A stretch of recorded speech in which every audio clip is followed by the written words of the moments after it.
Ok, buenos días. Vamos a comenzar con consultas académicas. Si hay alguna duda o pregunta, podemos realizarla. Buenos días, María. Si hay dudas o consultas previas, no solo sobre esta clase, sobre otras se puede realizar. No hay ningún problema. O si no, esperaremos un par de minutos mientras van ingresando y daremos un repaso a la clase que se hará esta semana, la semana número 12, cuyo tema es genética del sexo. ¿Ok? Entonces, un par de minutos y comenzamos con la descripción de la clase.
Ok, entonces comenzaremos.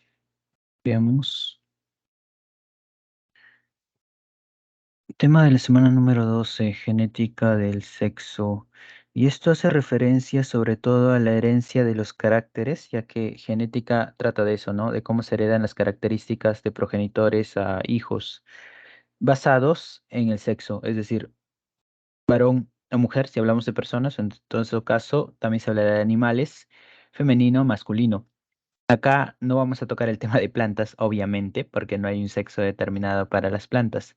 En cambio, en los animales sí lo hay. En la mayoría, al menos, no en todos, pero sí en la mayoría, femenino o masculino, ¿no? Lo clásico. Y eso va a estar determinado ¿por qué? Por cromosomas. Los cromosomas podemos dividirlos en dos tipos. Los cromosomas autosómicos y los cromosomas sexuales. Los cromosomas autosómicos son el resto de cromosomas que no tienen que ver con la determinación del sexo. Y los cromosomas sexuales son dos. En la mayoría de los casos van a ser dos. Por ejemplo, centrándonos en seres humanos, el clásico X y Y, si es varón, o el clásico y si es mujeres, serían dos cromosomas X. Esos son los cromosomas sexuales, dos. En el caso de seres humanos habría dos cromosomas sexuales y 44 cromosomas autosómicos. El resto es autosómicos. Hasta ahora, cuando se habló de herencia de características, nos estamos refiriendo a los alelos que se encontraban en los cromosomas autosómicos. Por eso se hablaba de herencia autosómica dominante, autosómica recesiva. Ahora nos centraremos en herencia ligada al sexo, ¿no? Y explicando sus diferencias. A ver, respecto entonces a la genética del sexo, acá referimos netamente a cromosomas sexuales. En los seres humanos y en general en los mamíferos va a existir este sistema, sistema XY, el cual retrata de que los varones o los individuos machos van a tener un cromosoma X y un cromosoma y los individuos hembras van a tener dos cromosomas X. Veremos cómo estos se van a separar en los gametos. Hablando de los machos, se les considera heterogaméticos. Hetero significa diferentes, ¿no? Gametos diferentes. ¿Por qué gametos diferentes? Porque sabemos que cada espermatozoide, cada gameto macho es un espermatozoide, ¿no? Cada uno de ellos va a tener 23 cromosomas.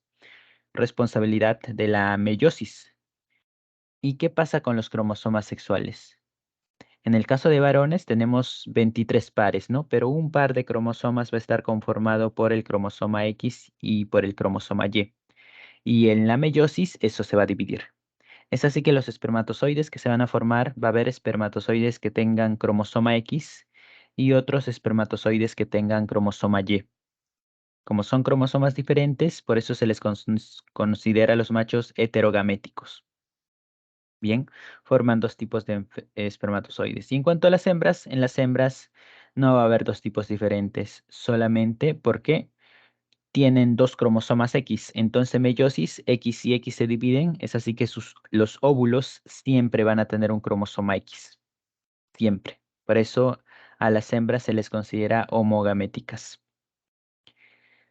Casos aparte de lo que son los mamíferos, sistemas diferentes a esto, hay uno, por ejemplo, el cual se presenta en algunos insectos, no en todos, por ejemplo, en los saltamontes, el cual se conoce como el sistema X0. ¿Y eso en qué consiste? En el que los machos no van a tener dos cromosomas sexuales, van a tener un solo cromosoma sexual. En este caso le denominan X igual. Los machos tienen un solo cromosoma X y las hembras tienen dos cromosomas X. Ese es el sistema X0. ¿Por qué le ponen cero? Porque va a haber algunos individuos que solo van a tener un cromosoma. Por eso lo llaman X0. Es así que en el caso de los machos, el macho solo va a tener un cromosoma sexual, solo un cromosoma X. Y en cambio en las hembras van a tener dos cromosomas sexuales. Ahora, el sistema ZW, el cual puede parecer complicado de entender ya que estamos tratando solo con X y Y, esto se centra en las aves. Y en realidad el sistema ZW es lo inverso que en mamíferos. O sea, en mamíferos machos era XY y hembras XX, ¿cierto? Bueno, en las aves va a ser al revés. En las aves los machos van a ser XX y las hembras XY. Pero para no confundir ahí con la nomenclatura es que le cambian de nombre. Y en lugar de X ponen Z y en lugar de Y ponen W. Y de ahí nace el sistema ZW. Es decir, acá los machos son heterogaméticos, ¿cierto? Dos cromosomas diferentes, X y Y. Acá los machos en las aves van a ser homogaméticos. Es decir, van a ser ZZ. Van a tener dos cromosomas Z. Y en el caso de hembras, lo contrario. En mamíferos las hembras eran homogaméticas, es decir, XX. Acá las hembras van a ser heterogaméticas en aves, es decir, ZW. Esa es la manera de representarlo. Y lo vemos así, ¿no? Sistema XY, machos XY, hembras XX. Sistema X0, machos solo tienen un cromosoma X, hembras tienen los dos. Sistema ZW, los machos tienen dos cromosomas Z y las hembras tienen un cromosoma Z y un cromosoma W. Esos son los sistemas que nosotros encontramos. A ver, ¿habrá alguna pregunta? Si no la hay, vamos a contestar acá la pregunta de Yair.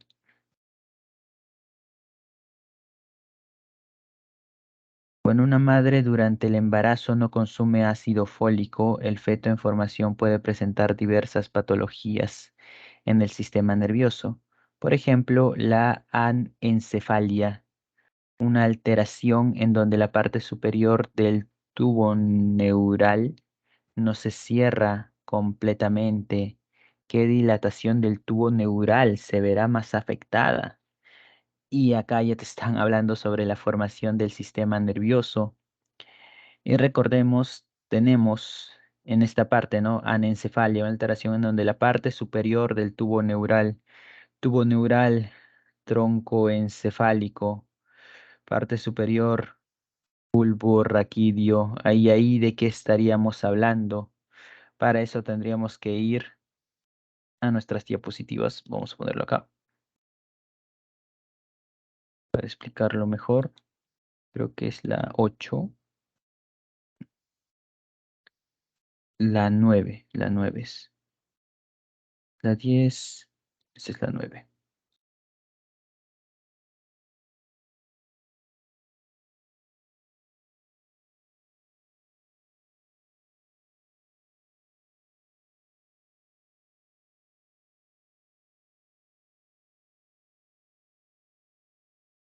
Ya, en cuanto a las vesículas formadoras, primero es el tubo neural, ¿no? El que se termina formando a partir del ectodermo.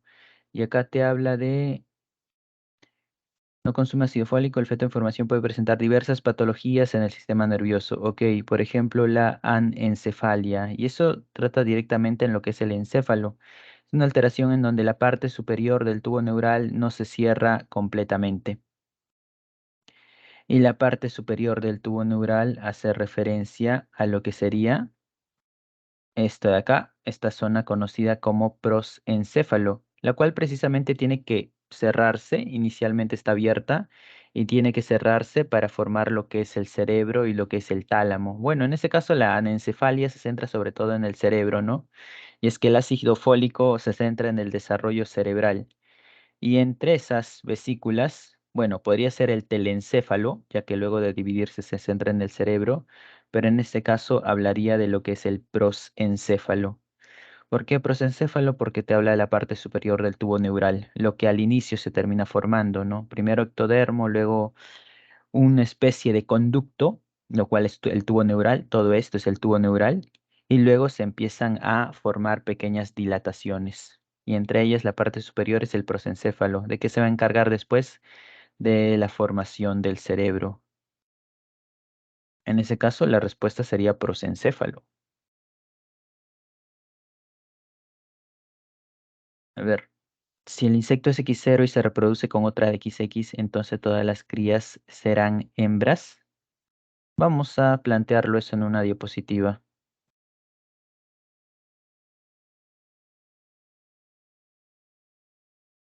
Justo acá. Vamos a poner y ya. Vamos a poner ese caso, ¿ok? Acá tenemos un insecto que va a ser macho, X0, y se va a cruzar con un insecto hembra, XX. ¿Cómo hacemos la representación de esto? Primero que estos van a producir gametos, ¿no? Como sabemos. Los gametos van a estar conformados por ¿cuál? Por, vamos a poner acá X, y acá le vamos a poner 0. ¿Ese cero representa un cromosoma? No, este cero representa la ausencia del cromosoma. O sea, estos gametos van a tener sus cromosomas autosómicos más el cromosoma X. Y estos no van a tener cromosoma X. Esa O representa eso, ese cero representa la ausencia. Y en el caso de lo que es acá, ¿qué gametos van a producir? Van a tener cromosoma X y van a tener cromosoma X. ¿Qué es lo que sigue? Juntarlos. O sea, se resuelve de la misma manera como hemos estado viendo de la repartición de alelos. Acá ponemos X0, acá ponemos XX y juntamos. Tenemos esto de acá, tenemos esto de acá, esto de acá y esto de acá. Juntamos nada más. ¿Qué significa esto? Esto va a significar que entre el cruce de un macho y una hembra, el 50% van a ser hembras y el 50% van a ser machos. Se va a seguir cumpliendo lo mismo. Y si utilizamos el sistema de mamíferos, XY por XX nos va a salir lo mismo. Hay un 50% de probabilidades de que sea hembra y de que sea macho. Y con aves nos va a salir lo mismo. O sea, se mantiene, por más que haya la ausencia de un cromosoma X en los machos, igual van a seguir produciendo hembras y machos por igual a la hora de reproducirse. ¿Se entendió ahí?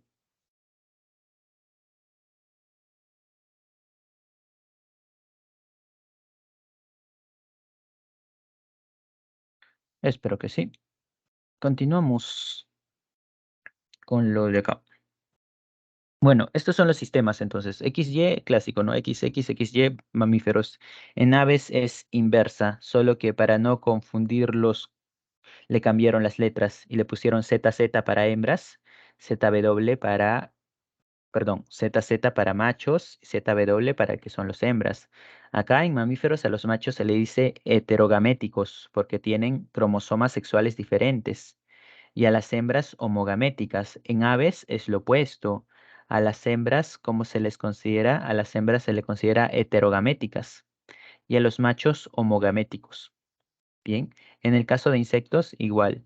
A las hembras se le considera homogaméticas, tienen dos cromosomas X iguales, y a los machos heterogaméticos, porque solo tienen un cromosoma X. Bien, esa es va a ser la base de lo que es la genética del sexo.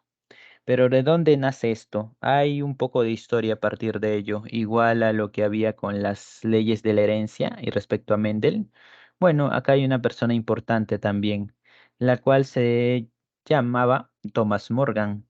Estos experimentos fueron post-Mendel. Después de que se descubrieron los experimentos de Mendel, lo que sucedió es que distintos científicos naturalistas empezaron a hacer cruces, cruces de todo tipo. Obviamente se comenzó primero con plantas, se cruzaba plantas de todo tipo, así descubrieron la dominancia incompleta, codominancia, lo que ya se vio la semana pasada, y luego se empezó ahora con animales.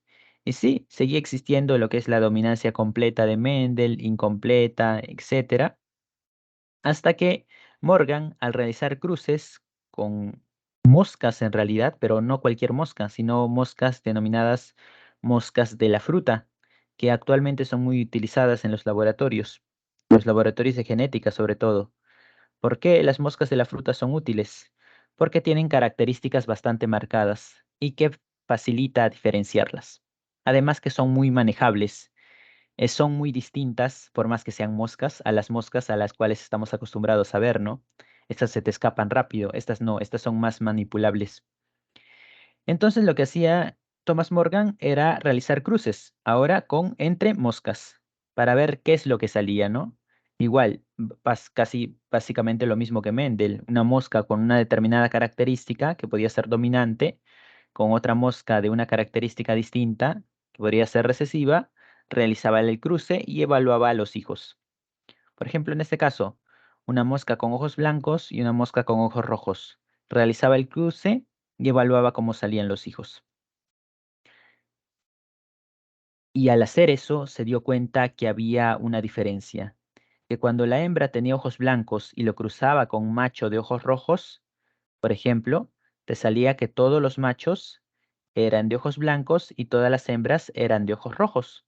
Y cuando hacía lo opuesto, es decir, hembras de ojos rojos y macho de ojos blancos, encontraba que todos salían con ojos rojos. Es decir, respuestas diferentes, las cuales estaban dependiendo del sexo de la mosca. Hasta ahora no lo habíamos tomado en cuenta. Si era hembra, si era macho, no importaba, pero ahora sí se tenía que tomar en cuenta porque era diferente el cómo ocurrían las respuestas. Y eso lo vamos a ver acá en este pequeño gráfico. A ver, o sea, para que un bebé sea varón o mujer depende del alelo sexual del cromosoma del espermatozoide. En realidad, varón o mujer en teoría es 50%. De que sea o varón o mujer es 50%. Siempre va a ser 50% más, 50% menos. Para que un bebé depende del alelo sexual del cromosoma del espermatozoide. Y adelantándonos, el hecho de que sea o varón o mujer depende netamente del cromosoma Y en mamíferos. Si hay cromosoma Y, va a ser varón. No importa el resto. Si hay cromosoma Y, va a ser varón. Si no hay cromosoma Y, va a ser mujer. Así que respecto a la pregunta, depende netamente del cromosoma Y, de la presencia o ausencia del cromosoma Y. ¿Ok? Entonces, regresando a las moscas. Mendel encontraba respuestas diferentes. A pesar de que ojos rojos por ojos blancos salía una cosa, ojos rojos por ojos blancos salía otra cosa, dependía ya del sexo de la mosca. Y es que, ¿qué sucedía? Vamos a hacer, creo que acá se puede evaluar. Vamos a intentarlo, si no hacemos otra diapositiva. En esta diapositiva se entiende mejor. Y lo que sucedía es que los cromosomas de las moscas eran distintos. Hemos dicho, ¿no? Que los insectos tienen sistema XX y X0, pero eso solo son para algunos. En el caso de las moscas de la fruta, por ejemplo, no se cumple ese sistema, sino que es algo similar a lo de los mamíferos. XX y XY. ¿Quiénes son XX? En las moscas van a ser las hembras, las moscas hembras. ¿Y quiénes son XY? Van a ser lo que son los machos. Lo mismo que en seres humanos, lo mismo que en mamíferos. Se va a cumplir ello. Entonces Morgan trató de enlazar esto con el tipo de herencia, ya que esta era la única diferencia a nivel genético de las moscas, la diferencia a nivel de cromosomas. Es así que trató de entenderlo y llegó a la conclusión de que los alelos, recordemos que los alelos para cualquier característica tienen un lugar, un locus en el cromosoma, ¿cierto? los alelos de estos cromosomas se encontraban, perdón, los alelos de estos alelos para esta característica, en este caso la característica a evaluar es el color de los ojos, se encontraba en el cromosoma X. Por eso se repartía de manera diferente. ¿Por qué? Porque las hembras tienen dos cromosomas X y los machos tienen dos cromosomas X. Por eso se va a repartir de manera distinta. Es así que esto sí lo vamos a enfocar acá en una nueva diapositiva. Vamos a tener lo siguiente. Vamos a tener acá cromosoma X y acá el otro cromosoma X. Y acá cromosoma X y acá cromosoma Y. Y vamos a suponer que el alelo para el color de los ojos se encuentra acá. Se encuentra en esta zona. Y acá, recuerden, es la misma zona, ¿cierto? Entonces, para el color de los ojos había dos, blanco o rojo. Vamos a poner blanco. En el caso de blanco, creo que termina siendo el recesivo, así que vamos a cambiarlo. Al blanco le vamos a poner una R minúscula. Y en el caso de rojo, que termina siendo el dominante, vamos a poner la R mayúscula. Así que acá es donde se encuentran los alelos para cualquiera de colores. Puede ser, por ejemplo, acá puede estar el alelo, pero el alelo dominante para color rojo. Y acá puede estar el alelo recesivo. Y acá, en cuanto a machos, ¿qué es lo que sucede? En cuanto a machos, solo se iba a encontrar acá, en X, en lleno. Eso es lo que iba a causar esa diferencia. Y en machos podría encontrarse cualquiera de los dos, ¿no? O podría encontrarse lo que es el dominante o el recesivo. Eso te lleva a diferencias. ¿Y cómo se resuelve esto? Esto se resuelve de una manera similar hasta a lo que habíamos planteado desde la clase pasada, realizando cuadros. Y vamos a hacer un ejemplo, un ejemplo. El ejemplo clásico de problemas. Por ejemplo, te pueden decir, para moscas de la fruta, un biólogo agarra a lo que es una hembra heterocigota para el color. ¿Qué significaría heterocigota para el color? Nosotros lo vamos a plantear así. Heterocigota para el color. Acá, o sea, va a tener el alelo dominante y acá va a tener el alelo recesivo. Y en cuanto a machos, te pueden decir, y se realiza el cruce de esa hembra heterocigota para el color con un macho de color de ojos blancos. Vamos a poner XY porque es un macho de color ojos blancos. ¿Qué alelo ponemos? Ponemos el alelo recesivo, solo acá. En Y no va a estar, solo en X. ¿Y qué hacemos ahora? Ahora vamos a realizar el cruce. Y para establecer el cruce hacemos lo mismo. Hacemos nuestra tablita. Acá ponemos los gametos, en este caso que tiene cromosoma X. Vamos a separar a los alelos. Y acá vamos a poner los alelos del macho. ¿Y qué hacemos ahora? Juntamos. Recuerden, traten de poner las mayúsculas primero para no confundirse. O sea, primero el dominante y luego el recesivo. Acá vamos a poner dominante, pero luego sigue el cromosoma Y. Igual, el orden, primero la X y luego el Y. Acá ponemos esto de acá. Y acá ponemos esto de acá. Y en torno a las preguntas, nos pueden ser bastante variadas, ¿no? Por ejemplo, nos pueden decir, ¿cuál es la proporción de hijos en total? Ya que acá es muy distinto a que te digan hijos en total o a que te digan hijos machos, ¿no? O hijas hembras. Acá sí va a importar. De hijos en total que tengan color ojo rojo. Bien. Por ejemplo, este va a tener color de ojos rojos, ¿no? Porque tiene el alelo recesivo.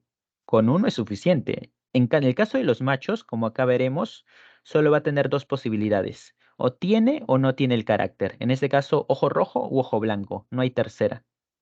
Este de acá, que ya se trata de moscas hembras, también va a tener color ojo rojo. ¿Qué pasa con este? Perdón, este es el recesivo. El recesivo es blanco. Me había confundido. Esto va a ser blanco y este recesivo también blanco. Ahora, esto es dominante, el alelo dominante, ¿no? Entonces va a ser el rojo. Y esto es heterocigoto. Tiene el alelo recesivo y el alelo dominante. ¿Quién gana? Recuerden, siempre gana el dominante. Por lo tanto, de acá su fenotipo va a ser de color de ojos rojos. Así que si te preguntan por proporciones, el 50% de moscas en total va a tener ojo rojo, el 50% de moscas en total va a tener ojo blanco. ¿Qué pasa si te preguntan por moscas macho y te dicen cuál es la proporción de moscas machos que van a tener ojos rojos? Igual, ¿no? Solo nos centramos en estos dos y uno de dos van a tener ojos rojos, es decir, 50%, 50% ojo rojo, 50% ojo blanco. Si nos enfocamos en las hembras, va a ser lo mismo, 50% ojo rojo, 50% ojo blanco. Si te dicen hembras homocigoto dominante, ahí ya sería 0%. ¿Por qué? Porque acá tenemos hembras que son homocigoto recesivo, hembras que son heterocigoto, pero no hay homocigoto dominante. Eso igual hay que tenerlo en cuenta, ¿no? Y recuerden, si les preguntan por cantidades, en el caso de cantidades, simplemente multiplican el porcentaje por el total, ¿no? Por ejemplo, te dice, a partir del cruce de dos moscas, se obtienen, no sé, 50 moscas. ¿Cuántas moscas en total van a tener ojo rojo? O sea, 50% por 50, ¿no? 25 moscas con ojo rojo, 25 con ojo blanco. Eso hay que tenerlo en cuenta. Esa es la manera en la cual se resuelve este tipo de problemas. Y en realidad todo va a girar en torno a ello. Son muy similares, no va a haber mucha diferencia en torno a esto. Eso es lo que hizo Morgan entonces, realizando estos cruces, por ejemplo. Mosca hembra de ojos rojos, esto sí, netamente homocigoto, o raza pura también como le pueden decir, con una mosca macho de ojos blancos. ¿Qué obtiene? Realizan igual su cuadro, ustedes pueden realizarlo, y él obtuvo que todas las moscas macho iban a ser así. Todas las moscas macho iban a ser así. Moscas de ojos rojos, moscas macho de ojos rojos. Y todas las hembras iban a ser así, heterocigotas, ¿no? Todas las hembras iban a ser heterocigotas. Esto representa, recordemos, las definiciones, estos eran los progenitores, esto eran el F1, y ahora agarra dos individuos del F1, obviamente un macho y una hembra, ¿no? Para realizar el cruce. Y acá pueden hacer lo mismo, realizan el cruce, hacen su tablita y obtenemos que esto de acá. Uno va a ser netamente homocigoto, si nos centramos en el genotipo, ¿no? Hembra homocigoto. La otra hembra va a ser heterocigota. Macho color rojo, macho color blanco. Si nos centramos ahora en el fenotipo, es decir, en la característica en sí, te preguntan, a partir de este cruce, ¿cuántas hembras van a tener ojo blanco? 0%. Todas las hembras, 100% van a ser ojo rojo. Si te preguntan por el total de moscas que se genera, el 75% va a ser ojo rojo y el 25% va a ser ojo blanco, ¿no? Lo cual va a estar representado por los machos. Y acá lo mismo, acá realiza un cruce, salen estos resultados, mosca macho todas con ojo blanco, mosca hembra todas portadoras, agarra uno de cada uno, realiza el cruce otra vez y se obtiene lo siguiente, ¿no? Mitad y mitad para todo. Eso respecto a lo que es, esta sería básicamente la base de la genética ligada al sexo. A ver, veamos si hasta ahí hay alguna pregunta o duda. Pueden realizarla. Iré viendo la pregunta de su compañero. El impulso nervioso es una señal electroquímica que se propaga a lo largo de las neuronas, permitiendo la comunicación y transmisión de información dentro del sistema nervioso. Dicho impulso se genera mediante cambios en el potencial eléctrico de la membrana plasmática.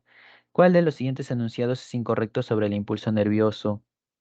El impulso nervioso no se transmite exclusivamente de una neurona a otra. Sí lo hace. La despolarización, aunque el impulso nervioso no se transmite exclusivamente de una neurona a otra. Claro, eso es correcto, porque el impulso nervioso lo puede generar una neurona o, recuerden, lo puede generar un estímulo, ¿no? O sea, un receptor puede generar un impulso nervioso. Así que no es algo exclusivo netamente de neuronas. La despolarización ocurre con la apertura de los canales de calcio. Ya, esto es falso. Los canales que se abren Los canales de potasio, los canales de sodio son los que se abren o cierran. ¿Y eso qué generan? Eso genera la despolarización, la hiperpolarización, etcétera. El cambio de cargas, básicamente, ¿no? El cambio de partículas cargadas, el cambio de iones dentro de la neurona. Pero ¿qué canales son? Canales de sodio y potasio. Los canales de calcio es para la liberación de neurotransmisores, que eso ya es parte de la sinapsis. Canal de calcio tiene que ver con otra cosa. Los neurotransmisores van desde las dendritas a los botones sinápticos. Desde las dendritas a los botones sinápticos, sí, eso es cierto. La conducción se produce gracias a la difusión de neurotransmisores. Sí, cuando llegan los neurotransmisores hacia las neuronas es donde se termina generando el impulso nervioso. Durante la repolarización ocurre la salida abrupta de potasio, eso también es cierto. Acá sería la respuesta a la B. ¿Ok? Entonces, ¿hasta ahí hay alguna duda o pregunta?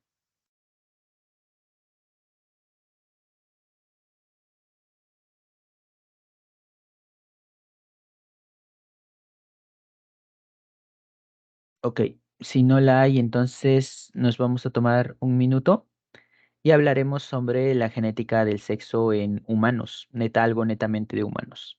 ¿Ok? Entonces, un minuto, nos tomamos un minuto, por favor.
A ver, veamos lo siguiente. Diencéfalo, que es tálamo e hipotálamo, se ubica en la parte central del encéfalo, justo por encima del tronco encefálico y debajo de los hemisferios cerebrales.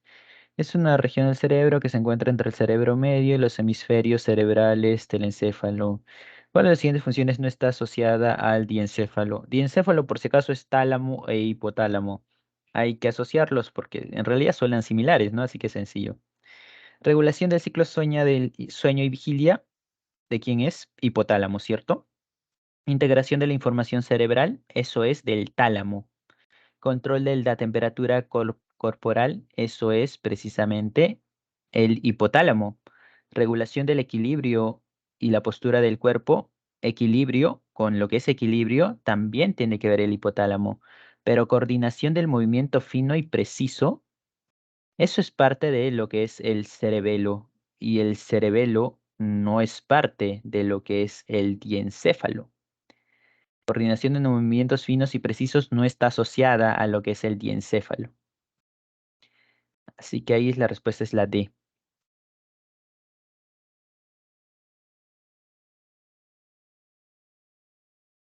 Ok, continuando con esto de acá entonces. Hemos hablado de las moscas, pero en realidad la genética del sexo en humanos es muy similar, es básicamente lo mismo.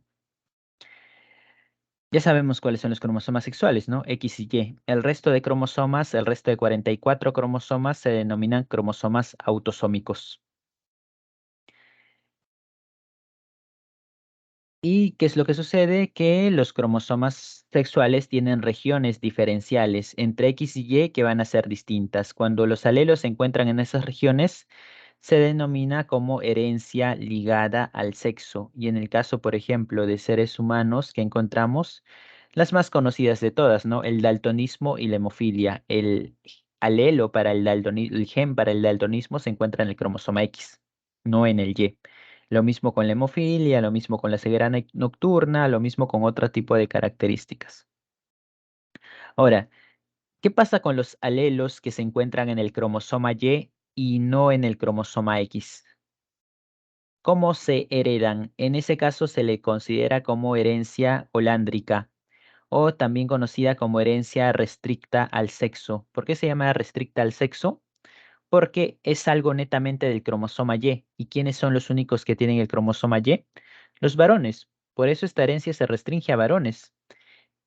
¿Y cómo es el sistema de herencia? Es sencillo, porque siempre se va a heredar. Todos los genes propios del cromosoma Y siempre se van a heredar, es decir, del abuelo al padre, del padre al hijo, del hijo a su hijo y así, etcétera. Se heredan siempre. ¿Acá vamos a encontrar genes asociados a enfermedades? No. Por el hecho de que se heredan siempre, serían peligrosos, ¿no? Que habrían genes asociados a enfermedades. Hay una característica entre ellas, por ejemplo, la llamada hipertricosis, la cual tiene que ver con el exceso de vello en las orejas. Hipertricosis, hiper mucho, trico viene de cabello, vello. Hipertricosis auricular, por ejemplo, es un tipo de herencia restricta al sexo, aunque no es algo netamente, no es algo occidental, no es algo un poco más oriental. Una característica que se encuentra por esos lares. Y lo otro es, por ejemplo, el gen de la diferenciación testicular. Este de que se encarga básicamente de la generación de los testículos. Es por eso que el cromosoma que determina que un individuo sea varón es el cromosoma Y. Ante la presencia del cromosoma Y, el individuo va a ser varón. Si no hay cromosoma Y, va a ser mujer, ya que hay un momento en el desarrollo embrionario donde se va a determinar eso, ¿no? Y eso está ante la presencia o ausencia del cromosoma Y. Todo va a depender del cromosoma Y. ¿Ok?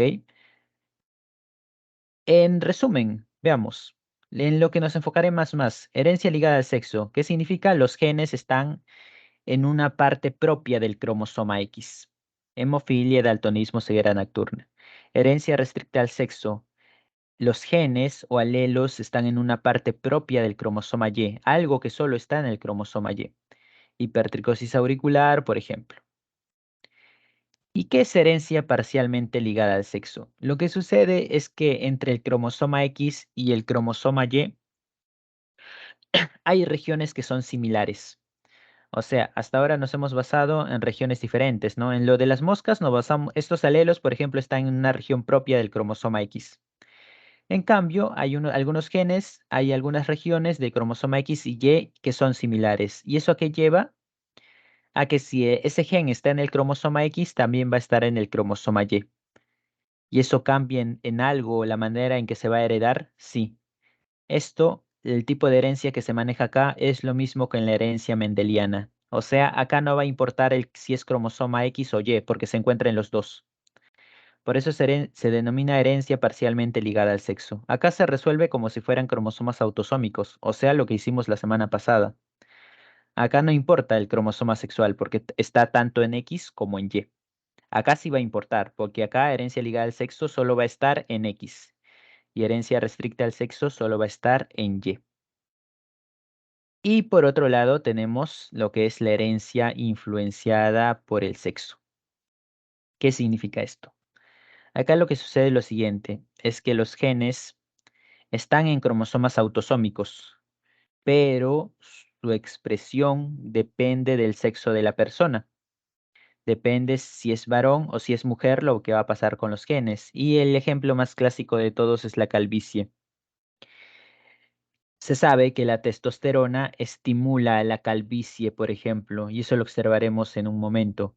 Es así que en varones es más frecuente la calvicie, ¿cierto? ¿Por qué? Por la presencia de testosterona. ¿Y qué va a pasar en mujeres? En mujeres es menos frecuente la calvicie. ¿Por qué? Porque la testosterona, la cantidad de testosterona que se produce es mucho menor que en varones. Esa es por eso que se llama herencia influenciada por el sexo. Bien, de todas maneras acá hay ejemplos en particular que se podrán observar. Sí, acá están los ejemplos. Tenemos acá entonces los cromosomas, cromosoma X y cromosoma Y, los cuales no son del todo diferentes. Hay regiones que van a ser similares entre X y eso se le denomina regiones homólogas. Lo vamos a encontrar tanto en X como en Y. Si los genes están en esas regiones similares u homólogas, se habla de herencia parcialmente ligada al sexo, porque está en ambos, tanto en X como en Y. Asimismo, hay regiones diferentes, se llaman segmentos diferenciales. Es decir, ahí va a haber regiones propias del cromosoma X y regiones propias del cromosoma Y. Cuando el gen se encuentra en regiones propias del cromosoma X, ¿cómo va a ser la herencia? Herencia ligada al sexo. En regiones propias del cromosoma Y, herencia restricta al sexo. Diferencia principal entre estos cromosomas es el tamaño. El cromosoma X es mucho más grande que el cromosoma Y. Comenzamos por lo principal, herencia ligada al sexo, algo que es genes que se van a encontrar solo en las regiones propias del cromosoma X. Y eso es de hecho lo que hemos visto. Esto de acá, lo de las moscas, es herencia ligada al sexo. Es así que el desarrollo va a ser muy similar. Vamos a observar primero lo que es esto de acá. Vamos a pasarlo para desarrollarlo. No todos los espermatozoides tienen el gen Y, cromosoma Y. Hay algunos espermatozoides que van a tener cromosoma X y otros que van a tener cromosoma Y. El Y no es un gen, es un cromosoma. Esto vamos a poner una diapositiva acá, pegarlo y vamos a ver cómo se resuelve esto. Veamos. Acá lo mismo, tenemos un gen con dos variantes. ¿Con qué va a estar relacionada? Con la hemofilia. Vamos a poner H mayúscula, que va a representar la ausencia de hemofilia. Eso vamos a ponerle sano. Y H minúscula, que es minúscula obviamente porque es recesiva, lo cual va a generar o permitir la presencia de hemofilia. Vamos a poner acá hemofílico. Ahora, ¿qué es la hemofilia? La hemofilia es una enfermedad relacionada con el hecho de que la persona no puede coagular la sangre. Sabemos que la coagulación depende de las plaquetas, depende de la fibrina, ¿cierto? Que ante cualquier corte, inmediatamente las plaquetas se mueven en esa dirección para tapar la salida de la sangre, hasta que se repare el tejido que ha sido dañado, ¿no? Eso se llama coágulos. La gran mayoría de personas forma coágulos. ¿Qué es lo que sucede? Que esto depende de ciertos genes. Uno de ellos es el gen de la hemofilia, que se encuentra en el cromosoma X. Si la persona tiene la variante dominante, entonces su sangre va a coagular. Pero ¿qué pasa cuando tiene la variante recesiva? Es que le va a faltar una proteína a esa persona, la sangre no va a coagular. En otras palabras, una persona hemofílica si sufre un corte, por más mínimo que sea, por ejemplo, cortarse con una hoja de papel una de las yemas de los dedos, va a empezar a sangrar y no va a dejar de sangrar, porque su sangre no coagula. Obviamente hay fármacos para que la sangre coagule, ¿no? Si no, la persona no podría irse a ningún lado. Cualquier pequeño corte lo podría matar. Pero en eso consiste la hemofilia. Y en torno a esto giran bastantes preguntas que se pueden plantear, ¿no? Y es que te pueden decir, por ejemplo, en este caso, según esto de acá, el padre, en este caso es varón, y este es el papá y esta es la mamá. En este caso, esta persona es, ¿qué podríamos decir? ¿Es sana o es hemofílica? Según lo que acá estamos planteando. ¿Qué dicen ustedes?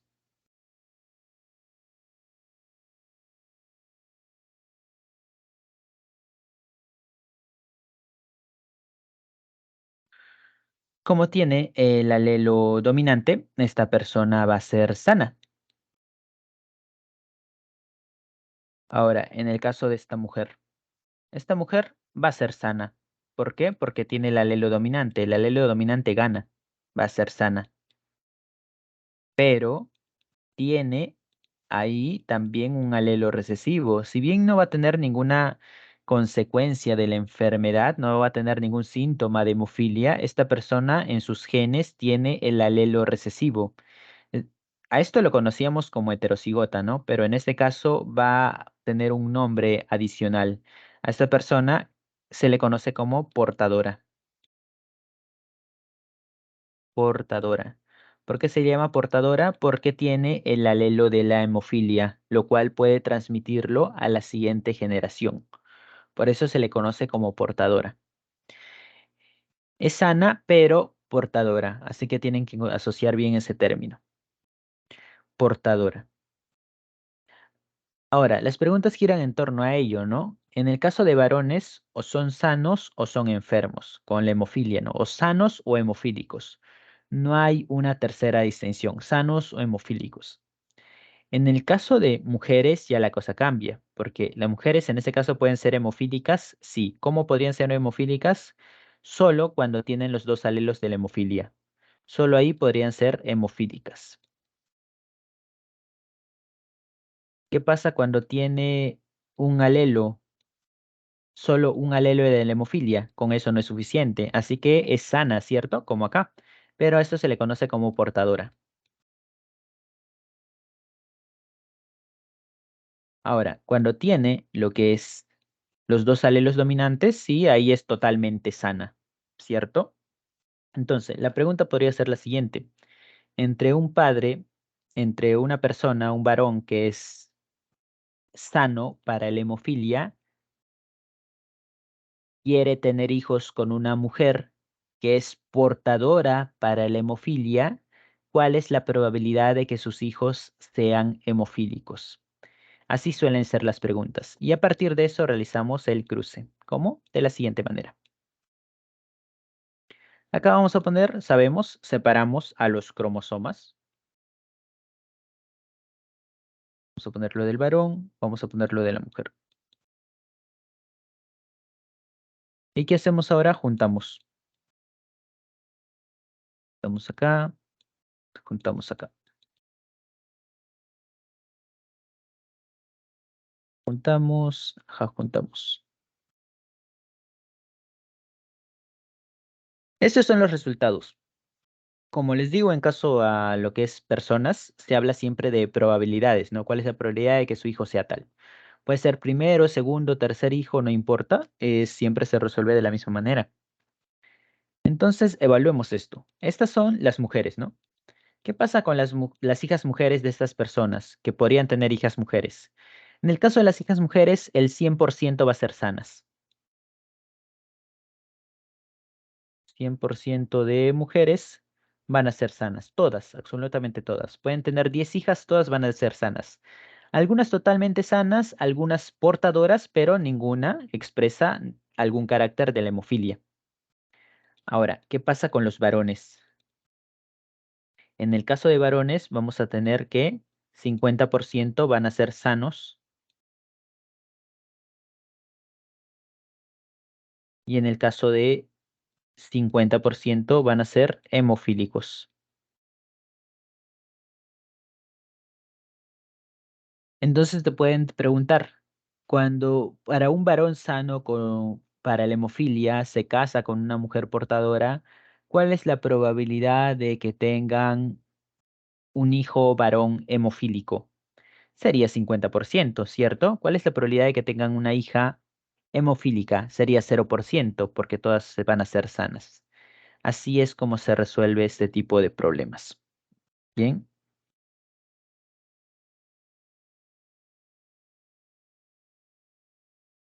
Ok, entonces, hasta acá alguna pregunta.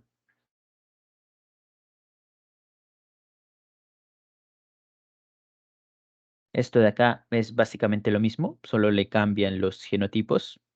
Ahora veremos otro ejemplo con lo que es daltonismo, que en realidad se resuelve de la misma manera. Se resuelve igual, exactamente igual. Ahora, la cuestión a daltonismo, ¿en qué consiste el daltonismo? El daltonismo en una enfermedad, bueno, una afección generada debido a que la persona, hemos hablado, ¿no? De receptores para los colores que se encuentran en la retina, que forman parte de los conos, ¿no? Y permiten la distinción de todos los colores. Hay uno de esos receptores que pueden faltar. ¿Y qué pasa? Que hace que las personas pierdan la capacidad, por ejemplo, de distinguir entre el color rojo y el color verde. Ven de manera diferente, no pueden ya distinguir todos los colores como lo haría una persona normal. En eso consiste el daltonismo. Veamos. Entonces, a torno a ello va a suceder lo mismo, ¿no? ¿Qué cosa? Que las mujeres van a ser portadoras si tienen el alelo recesivo, que los hombres o son daltónicos o son sanos para el daltonismo. ¿Esto con qué se representa? Lo vamos a representar con una letra D mayúscula. Esto va a estar ligado a lo que es el daltonismo, perdón, esto va a estar ligado a lo que es el sano, porque acá el dominante es el alelo para sano, o sea, el alelo dominante es para la ausencia de daltonismo, mientras que el alelo recesivo es para la presencia de daltonismo.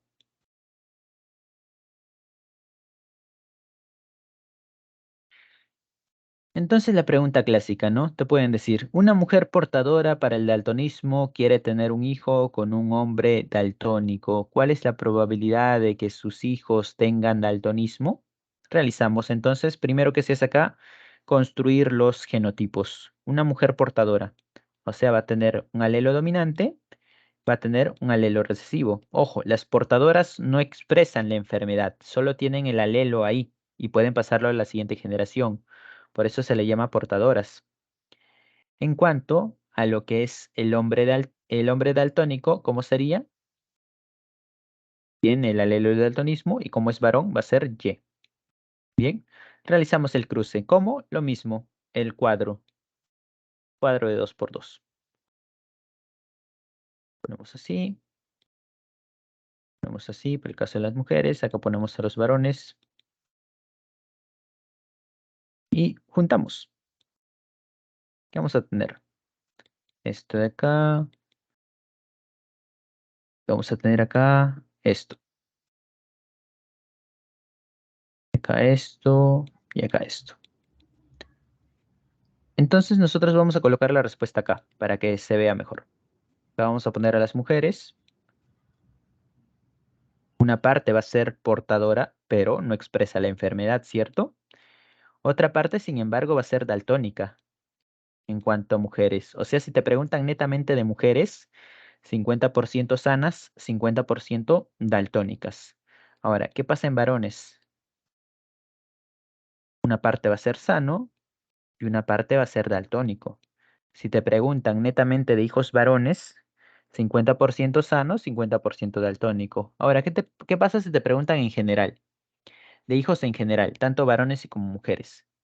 50% va a ser daltónico, 50% va a ser sano. Siempre hay que tener en cuenta el tipo de pregunta que nos realizan. Bien, como ven, el desarrollo es exactamente igual, no cambia. Y desde el comienzo de hablar de moscas, el desarrollo sigue siendo el mismo. Solo hay que tener mucho cuidado con lo que nos preguntan.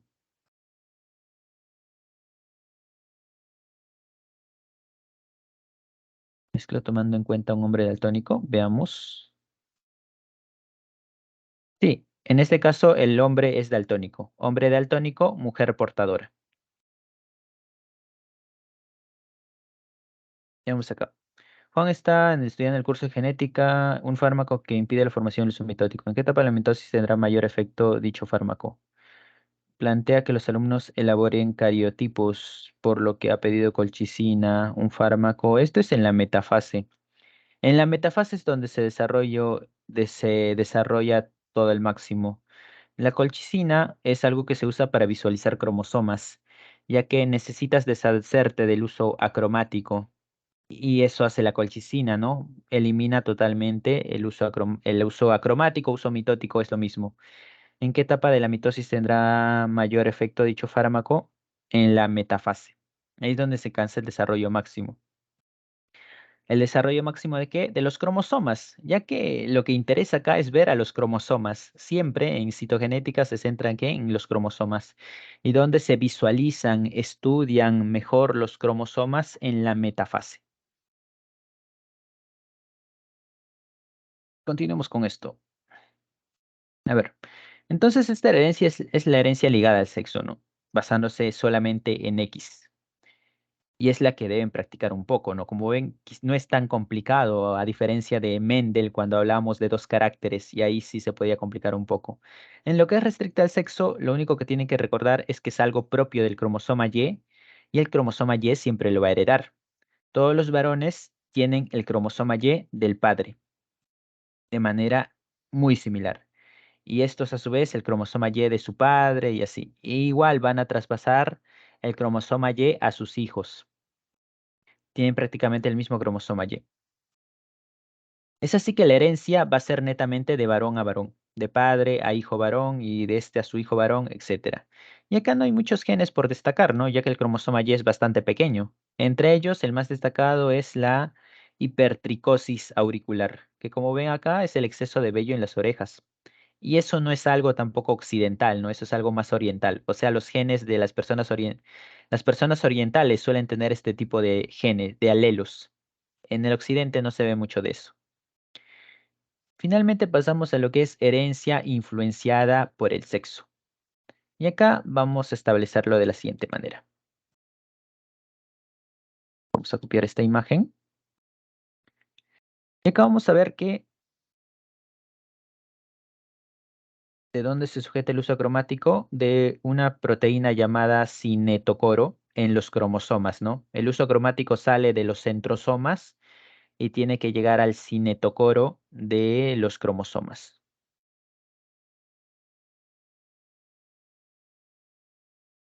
Creo que acá estoy. Ya, entonces esta es la herencia influenciada por el sexo. ¿Qué es lo que ocurre?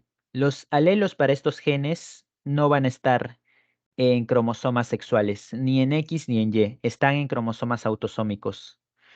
Pero ¿por qué lo consideramos acá entonces? Porque va a depender del sexo de la persona, lo que va a pasar con los alelos. Acá vamos a tener esto de acá, C mayúscula y C minúscula. Y estos van a representar lo siguiente. En el caso de la C minúscula va a representar la calvicie. Y en el caso de la C mayúscula va a representar la no calvicie. ¿Qué es lo que sucede en mujeres?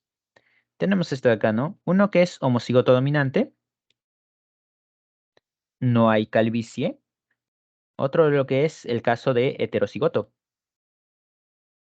no hay calvicie. Y en el caso de homocigoto recesivo, obviamente si tiene los dos alelos recesivos, acá sí va a haber calvicie. Vamos a poner calvicie y acá no calvicie. En el caso de las mujeres, ¿no? Y se entiende, ¿no? Si hay un alelo dominante, el dominante tiene que ganar. En el caso de los varones va a pasar de manera distinta. ¿Y qué es lo que sucede? Cuando tiene los dos alelos dominantes, se entiende, ¿no? Que no haya calvicie. Cuando tiene los dos alelos recesivos, es obvio que va a haber calvicie. Pero ¿qué pasa cuando es heterocigoto? En el caso de los varones, debido a la testosterona, ¿qué sucede? Que la testosterona va a fomentar una proteína que tiene que estar relacionado con este alelo y eso va a desarrollar calvicie. Es así que puede ser heterocigoto, pero en los varones no importa. En los varones heterocigotos se va a desarrollar la calvicie.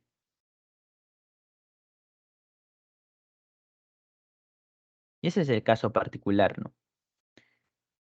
Si es heterocigoto en varones, hay calvicie. Si es heterocigoto en mujeres, no hay calvicie. ¿Por qué? Por culpa del sexo y el sexo influye en las hormonas, en este caso la testosterona. Que los varones producen mucha más testosterona de lo que son las mujeres. Las mujeres producen sí, pero muy poco, ¿no? Es por eso que no les afecta a ese nivel, a ese nivel. En el caso de los varones, sí los va a afectar. Esto es la herencia influenciada por el sexo.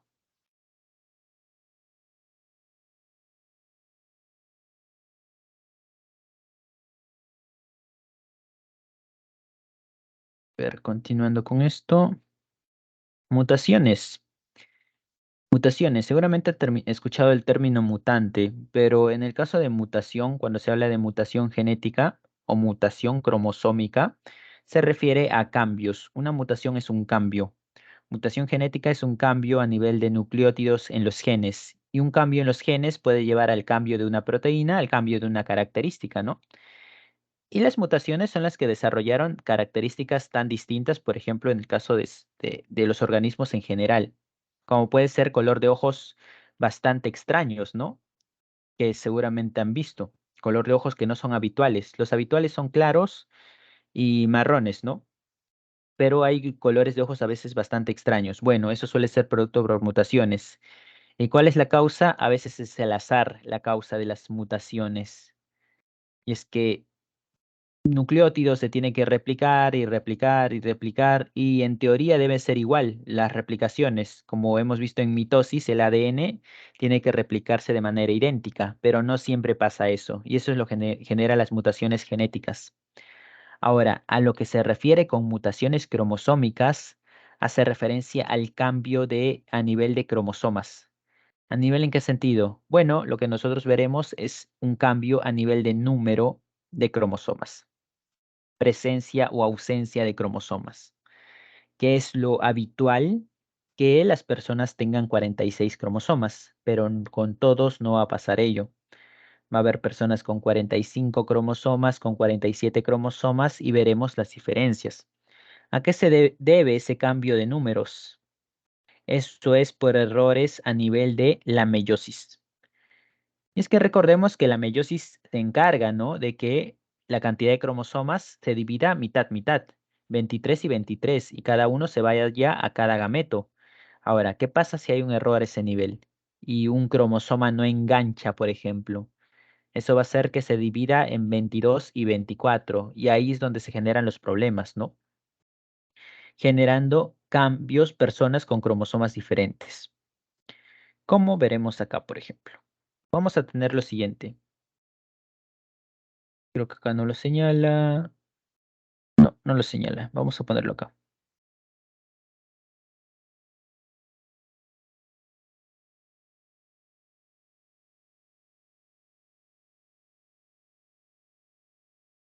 Tener esto.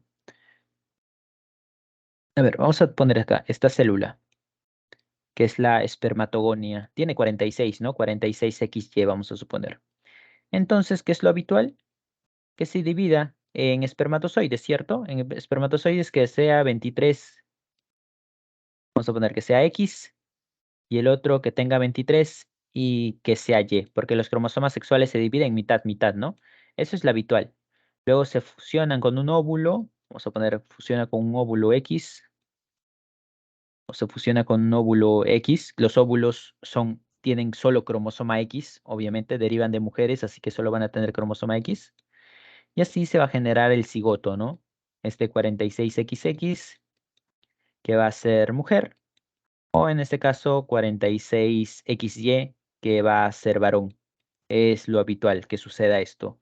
Ahora, ¿qué pasa si encontramos este tipo de error, por ejemplo? Tengamos acá nuestra espermatogonia y suceda lo siguiente, que no se separe 23 y 23, sino que se separe 22 y 24. Por ejemplo, que sea 22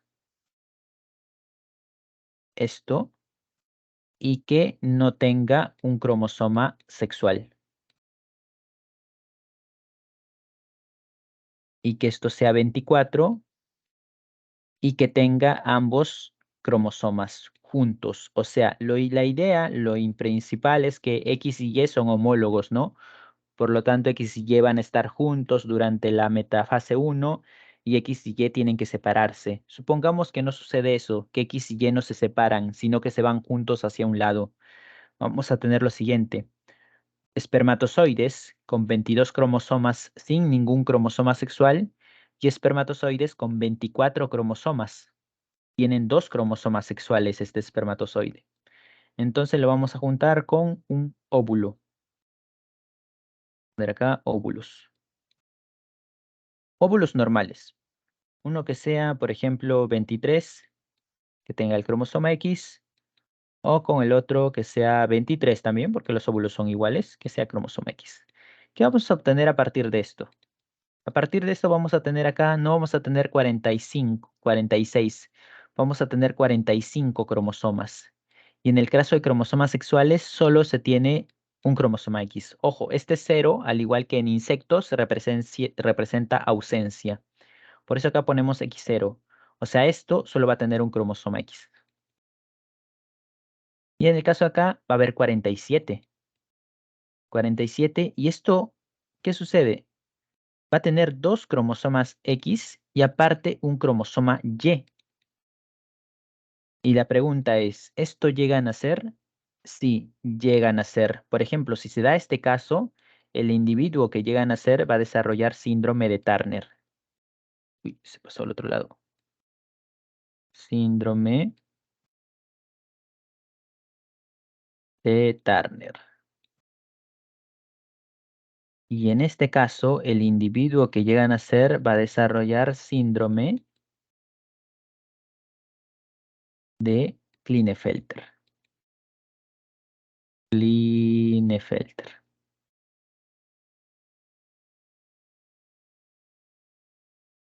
Eso es lo que sucede. Y ojo, no solamente los errores se pueden dar a nivel espermatozoides, también se pueden dar a nivel de óvulos. Y eso va a desarrollar personas con cantidad de cromosomas diferentes, que también van a tener características diferentes a las personas habituales. Acá hemos puesto el ejemplo con cromosomas sexuales, ¿no? Pero también se puede dar con cromosomas autosómicos, como es el caso más conocido, la trisomía del cromosoma 21. ¿Qué pasa con las personas así? Ellos tienen 47 cromosomas, pueden ser XX y X o XY, no importa, vamos a suponer que es un varón, y tienen un cromosoma 21 de más. Esto es, esto lo vamos a encontrar en las personas con síndrome de Down.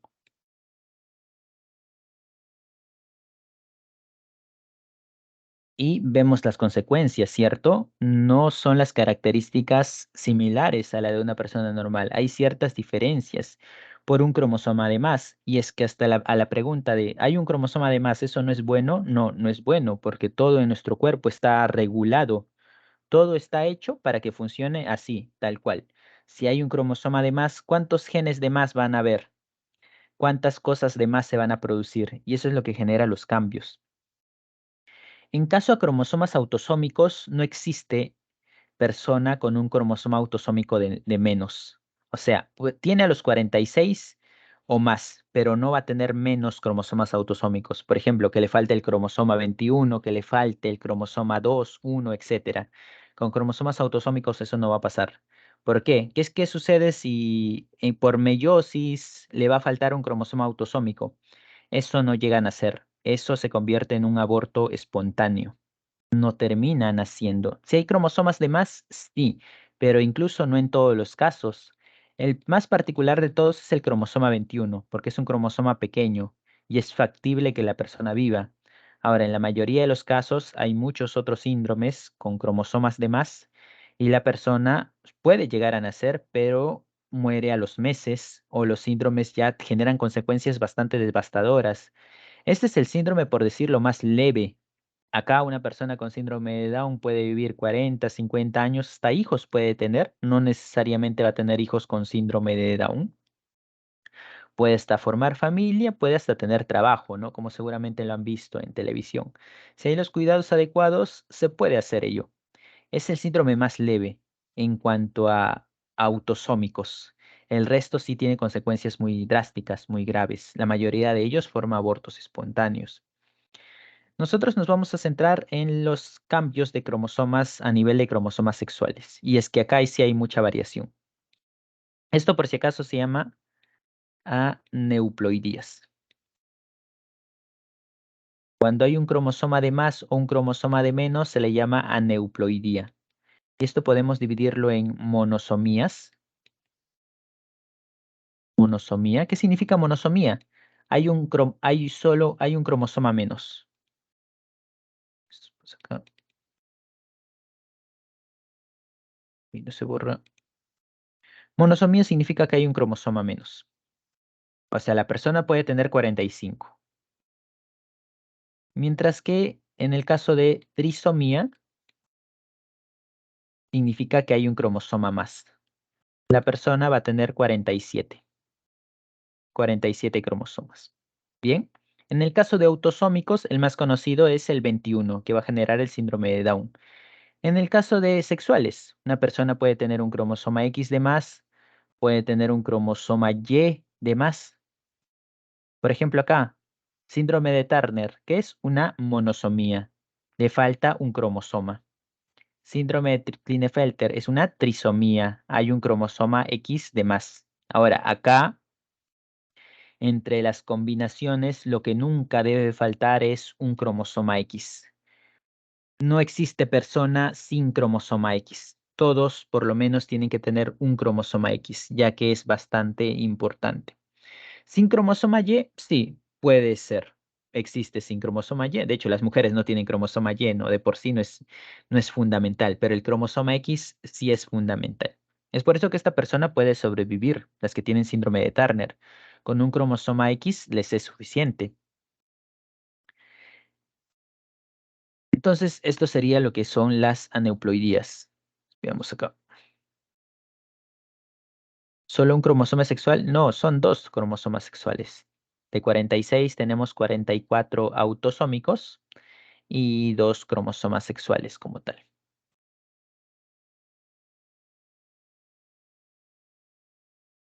Bueno, esto ya lo hemos visto, esto de acá también, esto de acá y acá. Esto, bueno, esto también, mutaciones. Y acá es donde se ven las características. Bueno, respecto a síndrome de Turner, vamos a tener lo siguiente. Una persona con síndrome de Turner le falta un cromosoma X, ¿cierto? Pero acá podrían decirme lo siguiente. Una mujer tiene dos cromosomas X y un cromosoma X es bastante grande, como ven acá por el tamaño. Es muy grande si lo comparamos con otros cromosomas. Por ejemplo, fíjense acá, el cromosoma 21 es muy pequeño, el cromosoma 21. Es así que si tenemos uno de más, no es lo mismo a decir que tenemos un cromosoma uno de más, por ejemplo, ¿no? Hay mucha diferencia. Acá son muchos genes, acá son menos. Es por eso quizá que la persona con síndrome de Down, si bien hay diferencias, no son tan drásticas, no son tan radicales. Acá nos está faltando un cromosoma X. ¿Por qué es posible que falte un cromosoma X? Y es que lo que sucede es lo siguiente. En el caso de, vamos a poner el caso de mujeres, tienen dos cromosomas X, ¿cierto? La cuestión es que uno va a estar completamente activado y un cromosoma X se va a inactivar. Eso es lo que sucede. En todas las mujeres, un cromosoma X se va a inactivar. ¿Qué significa inactivar? Que muchos de sus genes no van a funcionar. Todos no, pero muchos de sus genes no van a funcionar. No van a expresarse en proteínas. ¿Y por qué? Es la pregunta. Para estar a par de los varones. ¿En qué sentido? En cantidad de genes. Vean acá el cromosoma Y. Es demasiado pequeño si lo comparamos con el cromosoma X. Si todos los genes estarían activos, significaría que la mujer produciría mucho más genes que en los varones. Y eso sería, siempre en la naturaleza se trata de algún equilibrio a nivel de genes. Si no, habría muchas diferencias e incluso ni siquiera se podrían reproducir. Es por eso que un cromosoma X se inactiva. Y ese cromosoma X inactivo se le denomina corpúsculo de Barr. Corpúsculo de Barr. Ahora, ¿cuál se inactiva? ¿El que cede el papá o el que cede la mamá? Cualquiera. Es aleatorio. Cualquiera de los dos se termina inactivando. Ahora, ¿qué pasa en los varones? En los varones, obviamente, el cromosoma X no se va a inactivar, no va a estar siempre activo. Es por eso que los varones no tienen corpúsculo de Barr. Siempre va a estar activo. Y el cromosoma Y obviamente tampoco se va a inactivar porque de por sí es bastante minúsculo, ¿no? Ahora, lo que sucede acá en las personas con síndrome de Turner es que obviamente este cromosoma X va a estar activo, porque el importante es ese de ahí, el activo. Y lo que va a pasar es que va a haber ausencia de corpúsculo de Barr. Las personas con síndrome de Turner no tienen corpúsculo de Barr. Ese cromosoma X, ese corpúsculo de Barr, tiene algunos genes, sí, importantes, pero no son fundamentales para la supervivencia, ¿no? Es por eso que esta persona puede sobrevivir, la persona con síndrome de Turner. Ahora, persona con síndrome de Turner, ¿por qué se caracteriza? Son características bastante marcadas, aunque mediante el fenotipo se puede intuir. La principal de todas, claro, esto no se puede inferir, esto ya depende de la persona. La característica principal de la persona con síndrome de Turner, aparte de la ausencia de cromosomas, es que esta persona es totalmente estéril. ¿Por qué va a ser estéril? Porque no va a menstruar. Si no hay menstruación, es estéril. Esa persona con síndrome de Turner no se va a reproducir. Ahora, obviamente las personas con síndrome de Turner siempre van a ser mujeres. ¿Por qué mujeres? Porque no hay cromosoma Y. Recuerden, cuando no hay cromosoma Y, son mujeres. Bien, eso es lo que determina. O sea, es mujer, pero es estéril. ¿Por qué es estéril? Porque no presenta ovarios. O los ovarios son bastante poco formados. O no hay folículos. Recuerden, si no hay folículos, no hay quien forme al óvulo. Por lo tanto, no hay menstruación. Hay ausencia de menstruación en las personas con síndrome de Turner.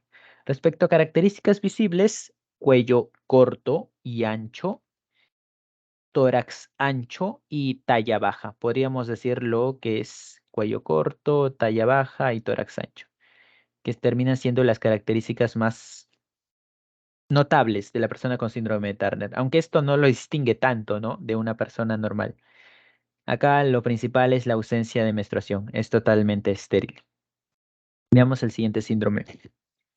Personas con síndrome de Klinefelter. A pesar de la forma, estas personas son varones. ¿Por qué? Porque tienen el cromosoma Y. Recuerden, si hay cromosoma Y, son varones.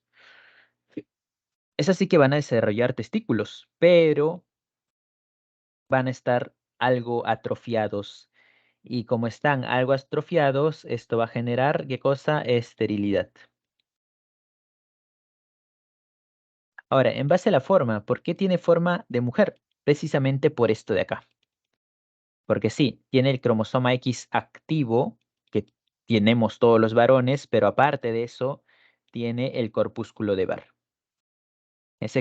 Un cromosoma X se va a inactivar, ¿no? Y bueno, ahí es donde se encuentran esas características que le va a dar forma precisamente de mujer. Y eso se le conoce como ginecomastia. Ginecomastia, porque va a tener características de mujer. Gineco, ¿no? Recuerden, significa mujer. Ginecomastia. Desarrollo más característico, ¿cuál es? Las caderas amplias y el desarrollo de pechos. Eso es características del síndrome de Klinefelter. Bien, las principales mutaciones cromosómicas que se pueden encontrar a nivel de cromosomas sexuales. Hay más, no son las únicas. Las otras son las siguientes, por ejemplo. En el caso de síndrome de superhembra, ¿por qué se le llama así? Porque hay tres cromosomas X. Uno va a estar uno va a estar activo, perdón. Como siempre, uno va a estar activo. Pero ¿qué pasa con los otros dos? Esos otros dos tienen que inactivarse. Sí o sí tienen que inactivarse los dos. Y eso lo lleva a que tenga dos corpúsculos de Barr.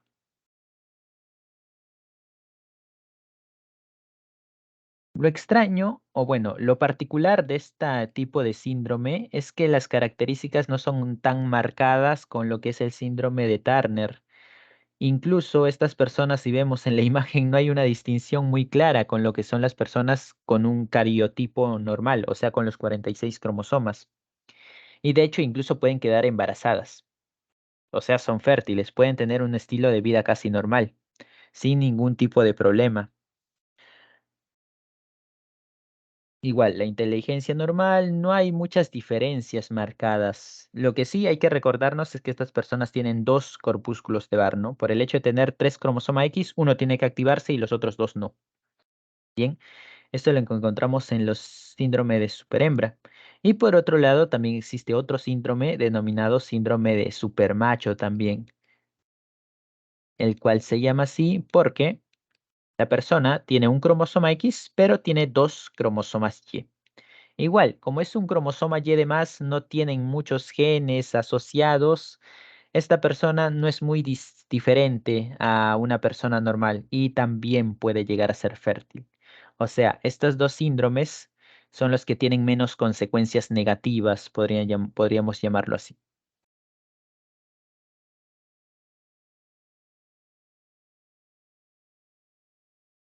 Tienden a vivir menos tiempo y, bueno, sí, pero por el hecho de que desarrollan enfermedades, están asociadas a enfermedades. Y en ese sentido sí tienden a vivir menos tiempo. Pero menos tiempo no digo 20 años, ¿no? Sino 50, 60 años. Eso sería menos tiempo, ¿no? Lo cual resultaría algo relativo, porque no es que sea un tiempo tan corto.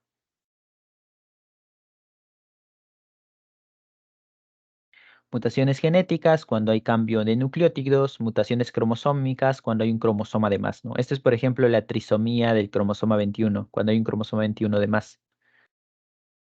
XY, como ven, el cromosoma Y es muy pequeño.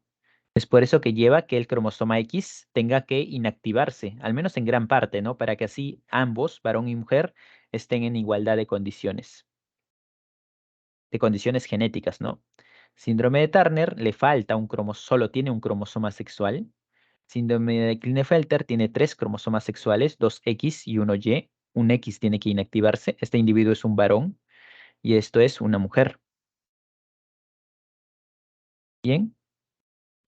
Genoma humano es lo que se considera todo el ADN de una célula humana. A eso se le llama genoma humano.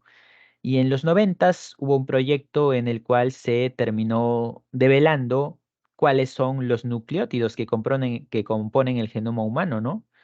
Una célula humana tiene hasta 3.000 millones de nucleótidos. Entonces la cuestión era saber, ¿no? ¿Cuáles son esos nucleótidos? Y era un proyecto millonario que se desarrolló en Estados Unidos, pero a la par en varios lugares del mundo.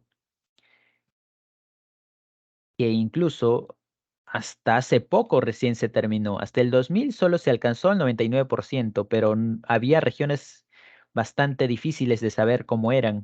Y recién hace un par de años se determinó por completo cuál era el genoma humano. ¿Por qué es importante saber acerca de los genes? Porque así podríamos curar enfermedades, ¿no? Pero algo que es la manipulación de los genes es parte de la ingeniería genética. Y este es el clásico de transgénicos que veremos a continuación. Por ejemplo, la ingeniería genética permite que ciertas proteínas se desarrollen en bacterias. ¿Y eso lo hace perjudicial? No, una bacteria sigue siendo un ser vivo. Por ejemplo, lo más conocido de acá es el gen de la insulina. Colocamos el gen de la insulina en una bacteria y la bacteria empieza a desarrollar insulina. ¿Por qué insulina? Porque ese es el medicamento fundamental para los diabéticos, ¿no? Así que termina siendo de mucha ayuda.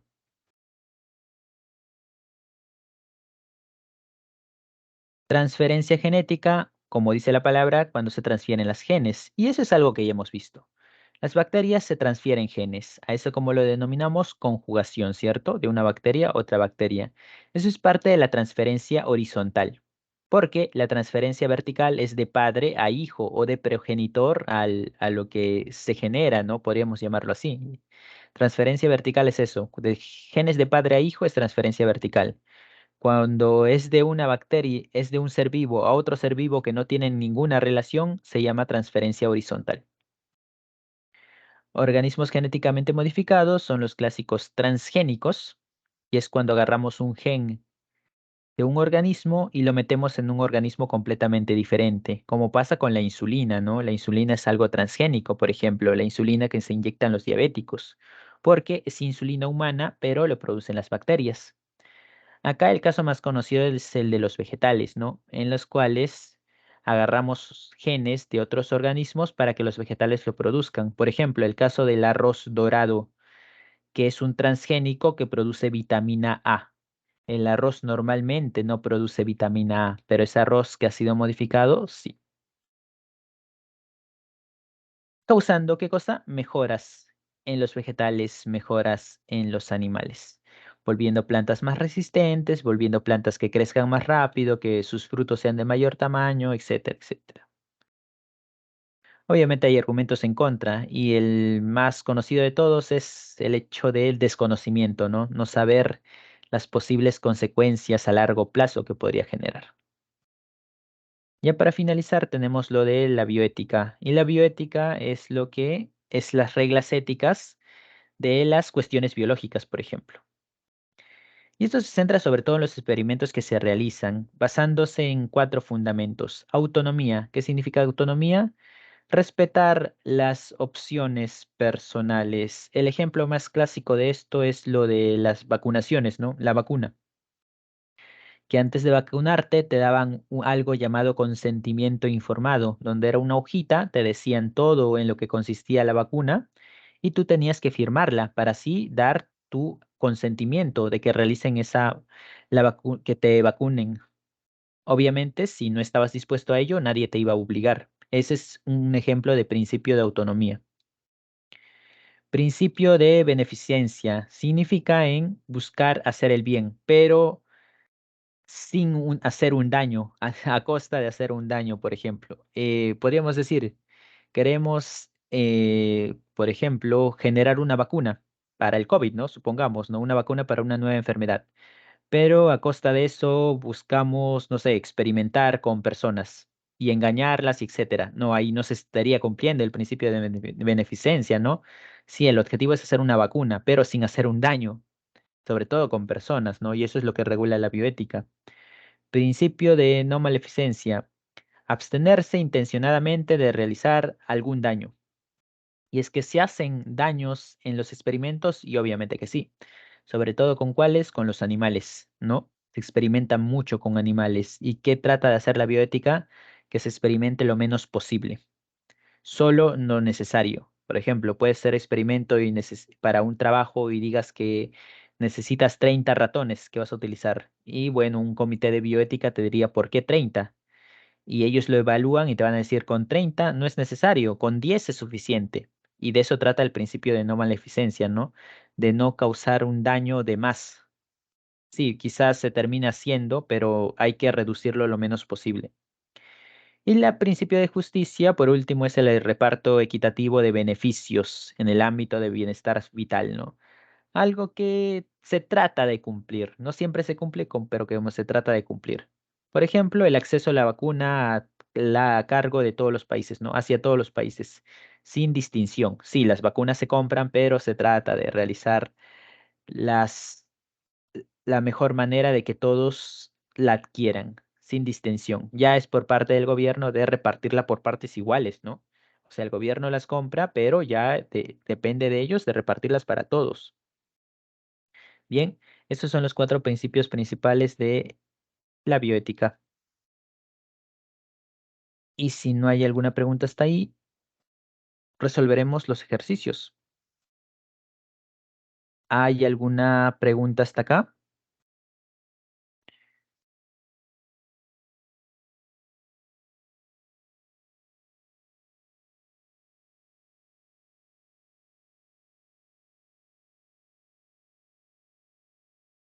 Ok, si no la hay, entonces resolveremos los ejercicios de clase.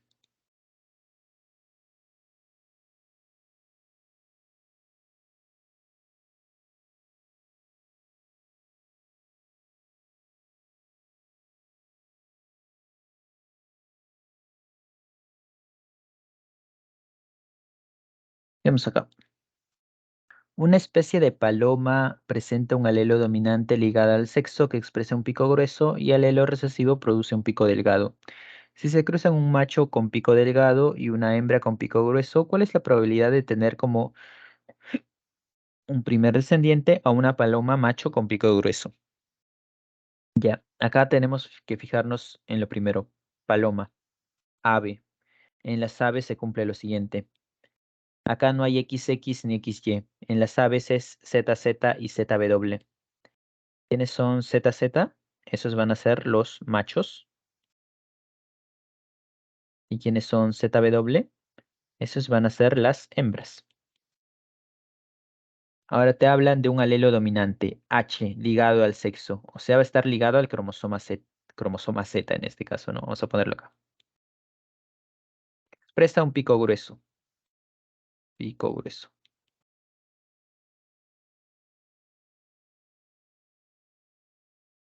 Y el alelo recesivo, H minúscula, produce un pico delgado. O sea, algo así, ¿no?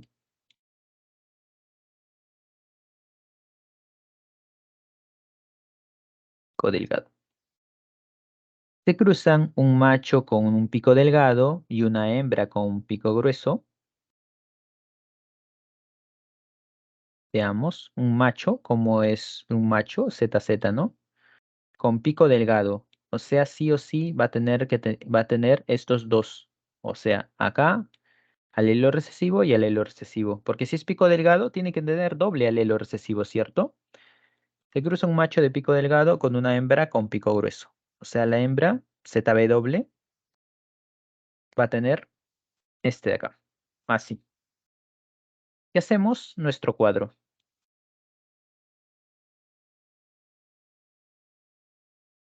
Ponemos acá H minúscula, H minúscula, H mayúscula, P doble.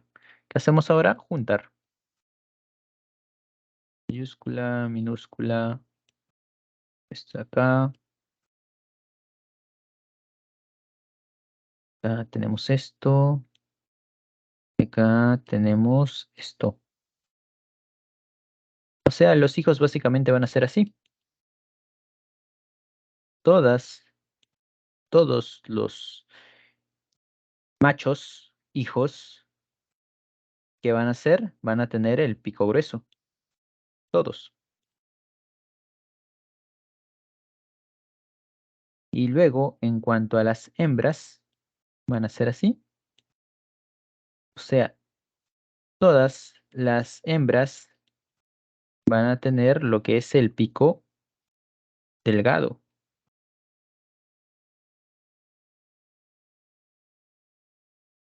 Entonces te dice lo siguiente. ¿Cuál es la probabilidad de tener como un primer descendiente a una paloma macho con pico grueso? Una paloma macho con pico grueso como tal.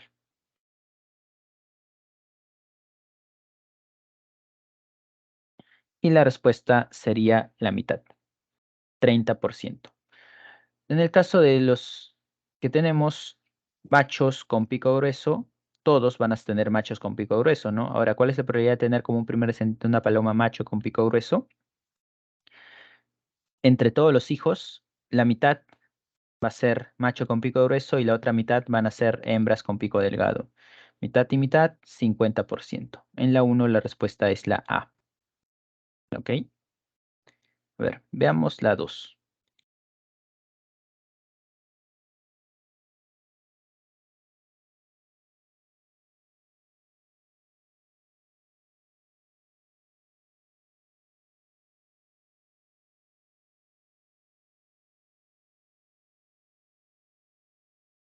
A ver, te dice, las mujeres tienen cromosomas sexuales XX y los hombres tienen cromosomas sexuales XY. ¿Cuál de los abuelos de la mujer no podrá ser la fuente de los genes de su cromosoma X? Veamos acá. Tenemos acá a la mujer, cromosoma X, cromosoma X.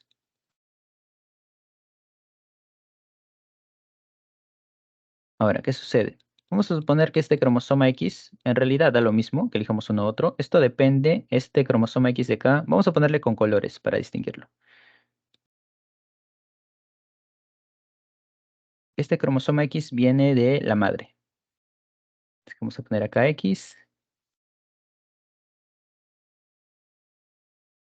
y acá vamos a poner el cromosoma X. Y acá vamos a ponerlo de otros colores. No sé, vamos a poner un verde. La madre y el otro viene del padre. ¿Ok? Ahora, estos a su vez vienen de dos, ¿cierto? Que terminarían siendo los abuelos. Y ahí nos vamos a dar cuenta de dónde no podría ser la fuente de los genes de su cromosoma X. Es que, ¿qué sucede? Este cromosoma Y del padre, ¿de dónde tiene que venir necesariamente? Tiene que venir de lo que es el abuelo. No puede ser de otra forma. Este cromosoma Y tuvo que venir de que del abuelo. ¿Del abuelo qué? Del abuelo paterno sería, ¿no? O sea, el abuelo paterno le pasa el cromosoma Y al papá. Y el papá ya le pasa el cromosoma X, ¿no? O sea, este cromosoma X, el rojito,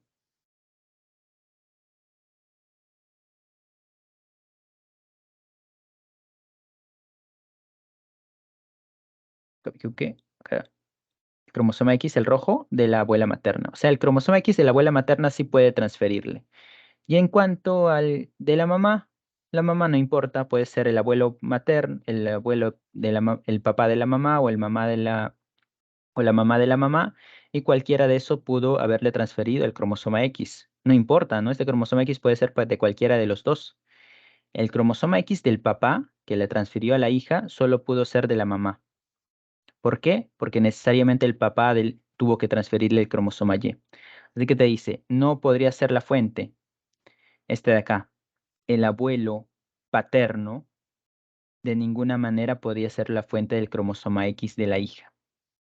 Bien, esa sería la respuesta. Abuelo paterno. En la 2 la respuesta es la D. ¿Por qué? Porque el abuelo paterno sí o sí tuvo que transferirle el cromosoma Y a su hijo. Y ahí muere. No transfiere nada más. Ese cromosoma X no va a transferirle al hijo, por lo tanto nunca va a llegar a lo que es la nieta, ¿no? A la nieta nunca va a llegar el cromosoma X del abuelo paterno. En la 2 la respuesta es la D.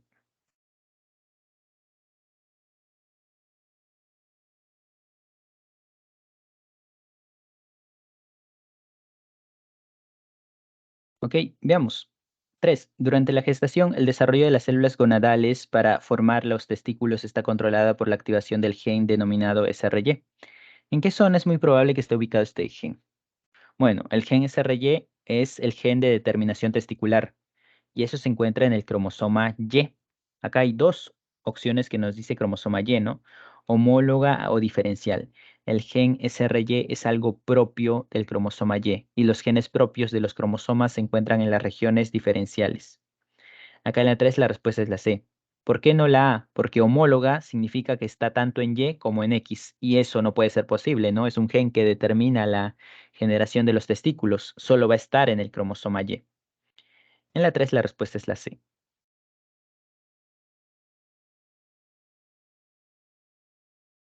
A ver, veamos esta pregunta.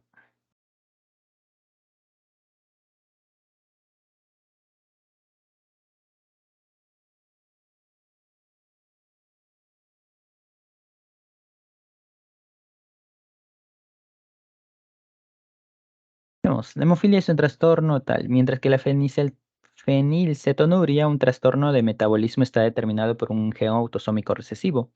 Aquí planteemos lo siguiente. ¿Esto qué significa? Esto significa que va a haber hemofilia, ¿cierto? Que va a ser sano, perdón. Esto significa que va a ser sano, mientras que el recesivo significa que va a haber hemofilia.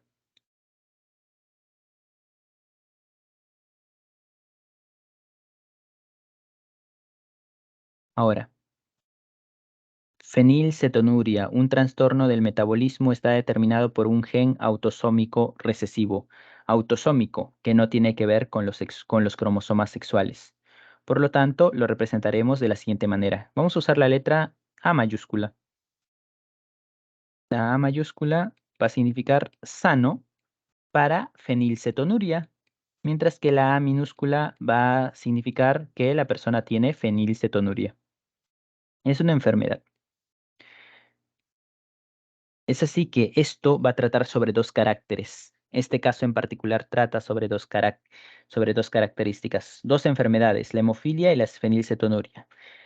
Una, la hemofilia es ligada al sexo y la fenilcetonuria es autosómica recesiva. ¿Cambia en algo el cómo realizarlo? No. Vamos a realizarlo de la misma manera cuando realizamos la segunda ley de Mendel con dos características, es igual. Un hombre no hemofílico, vamos a poner un hombre no hemofílico. ¿Cuál sería la representación del hombre no hemofílico? Sería así, ¿cierto?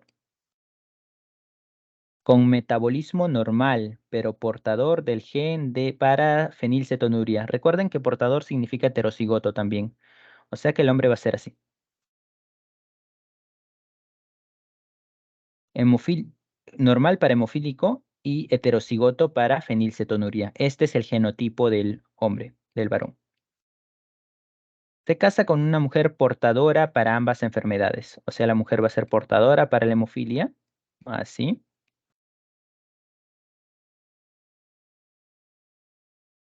y portadora o heterocigota para la fenilcetonuria, así. ¿Cuál es la probabilidad de tener hijos varones con ambas enfermedades? ¿Qué hacemos acá?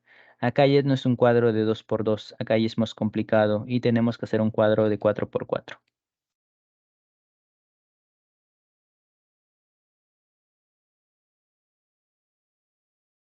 Acá, por ejemplo, vamos a poner lo de los varones, vamos a poner así XH,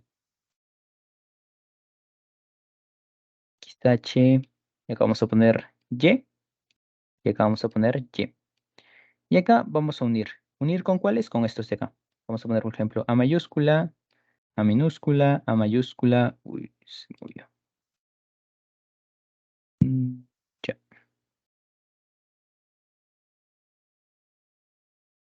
Sí, A mayúscula, A minúscula. Bien, lo mismo. Separamos alelos. Separamos a los alelos. Y acá igual. Vamos a poner H mayúscula, H minúscula, H minúscula. Y acá A mayúscula, A minúscula, A mayúscula, A minúscula. ¿Y ahora qué vamos a hacer? Juntar. Juntar. Y nos pide, ¿cuál es la probabilidad de tener hijos varones con ambas enfermedades? Por ejemplo, a ver, acá viendo, para que tengas ambas enfermedades, tiene que tener este alelo, ¿no? Por lo tanto, va a ser así. Este, por ejemplo, juntamos. Y esto de acá, este va a ser hemofílico, pero no va a tener fenilcetonuria. En cambio, este de acá va a ser hemofílico y va a tener fenilcetonuria. Solo este va a tener. Acá viendo, solo este va a tener. Ustedes pueden completar el cuadro y verán que solo este tiene hemofilia y solo este tiene fenilcetonuria. Te habla, ¿cuál es la probabilidad de tener hijos varones con ambas enfermedades? Y la respuesta es E, un 16avo, porque considera hijos varones con ambas enfermedades uno. ¿Uno de cuántos? Uno de 16. Uno de 16 posibles resultados, ¿no? Acá ya no completé el cuadro porque no hay mucho tiempo, pero ustedes pueden completarlo. Y verán que uno de 16 tiene precisamente ambas enfermedades. En la 4 la respuesta es la E. Vamos acá. Vamos la 5.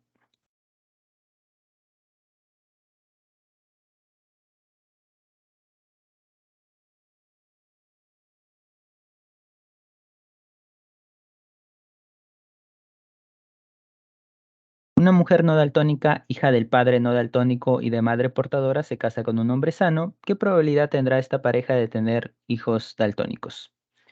Mujer no daltónica.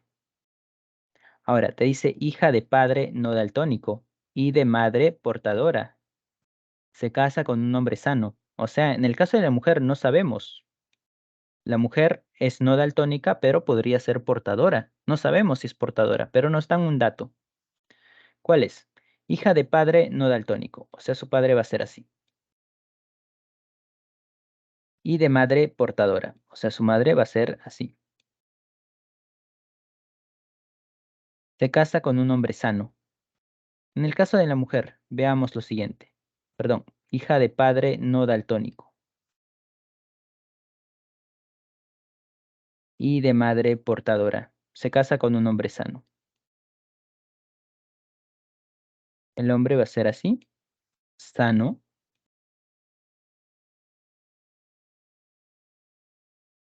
Y en el caso de la mujer, ¿qué vamos a tener? La mujer, para empezar, va a tener un alelo normal, que es del papá, ¿no? Papá sí o sí le va a tener un alelo normal. Y ahora, te habla de madre portadora. Y en el caso de madre portadora, la madre portadora necesariamente,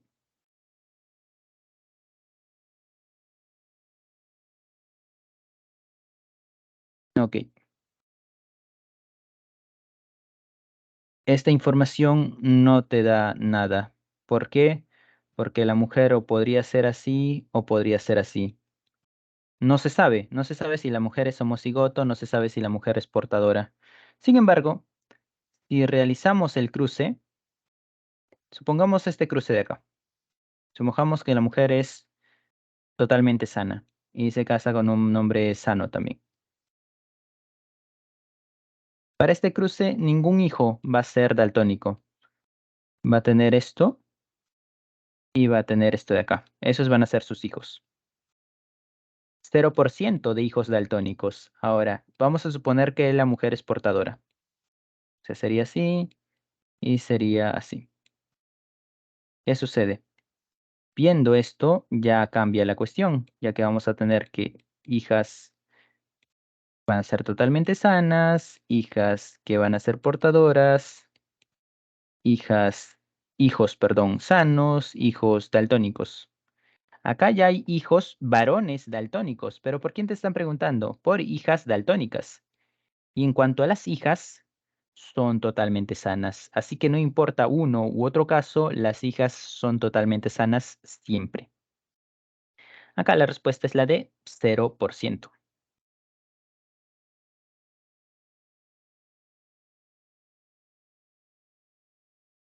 Veamos la 6.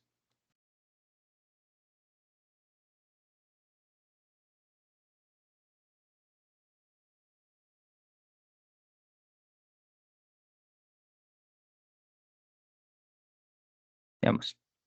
Una madre embarazada portadora de hemofilia. Se realiza una ecografía y el médico le informa que tendrá un varón. Considerando que el padre está sano, ¿qué probabilidad existe de que dicho hijo nazca? Bueno, esto es sencillo, ¿no? Madre portadora. O sea, vamos a usar acá la H mayúscula.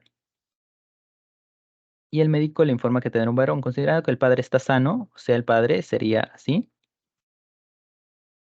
Y lo que hacemos es realizar el cruce. Hacemos esto de acá, esto de acá, esto de acá. Oye, esto es Y. Sería así. En cuanto a hijas mujeres, son totalmente sanas, ¿no? En cuanto a hijos varones, uno de cada dos va a ser sano. Ahora, acá nos vamos a centrar netamente en varones. ¿Por qué? Porque nos dice, te informa que tendrá un varón, así que nos ceñimos a esta. En las anteriores nos centrábamos en todos, ¿no? Porque nos hablaban de hijos en general. Acá sabemos que sí o sí el hijo va a ser varón. Por lo tanto, ¿cuál es la probabilidad de que dicho hijo nazca sano? Uno de dos, 50%, ¿cierto? En las 6 la respuesta es la A.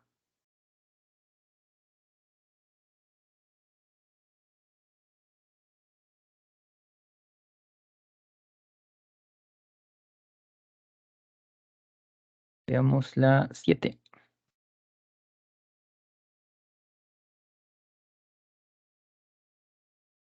Mariana tiene uno de sus cromosomas X, un alelo letal recesivo, que en homocigosis causa pérdida. Letal es cuando S se expresa, termina con la termina matando a la persona. Eso significa un gen letal. Que en homocigosis, o sea, cuando es homocigoto recesivo, el niño en este caso va a morir si presenta los dos alelos recesivos. Y en el otro cromosoma homólogo, el alelo dominante normal. O sea, Mariana tiene uno de sus cromosomas, un alelo letal recesivo, al que le llamaremos R, R minúscula. Esto va a ser el letal. Pero es letal cuando es homocigoto recesivo.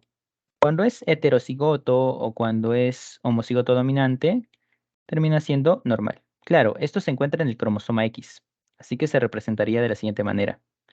Una X acá y así, con unas X abajo. O sea, te dice que presenta un alelo letal, o sea, así. Y en el otro cromosoma homólogo, el alelo dominante normal, o sea, este de acá. Este es el genotipo de Mariana. Si la mujer está embarazada de un varón que posee un alelo letal, que posee el alelo letal, o sea, así, ¿cuál es la probabilidad de tener una mujer? ¿Qué hacemos? Realizamos el cruce. Ver esto.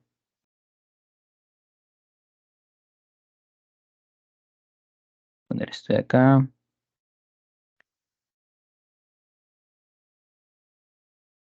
esto de acá, esto de acá.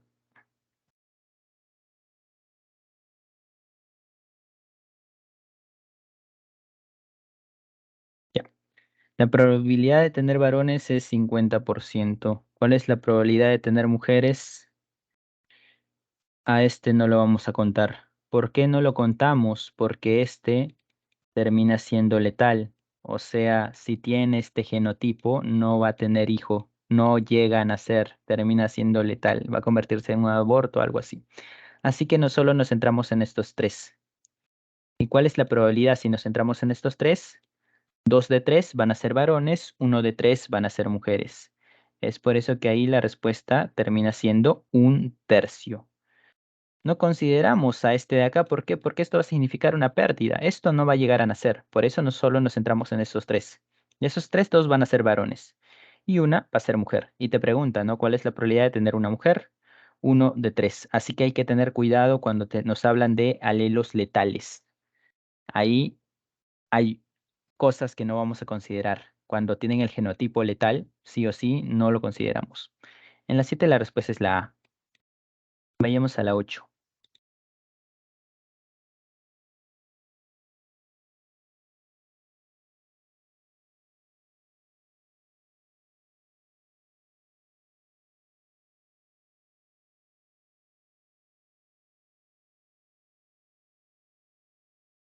María es calva y queda embarazada de una niña, considerando que el esposo de María es calvo y que los abuelos paternos de la niña no eran calvos. ¿Cuál es la probabilidad de que la niña sea calva en la adultez?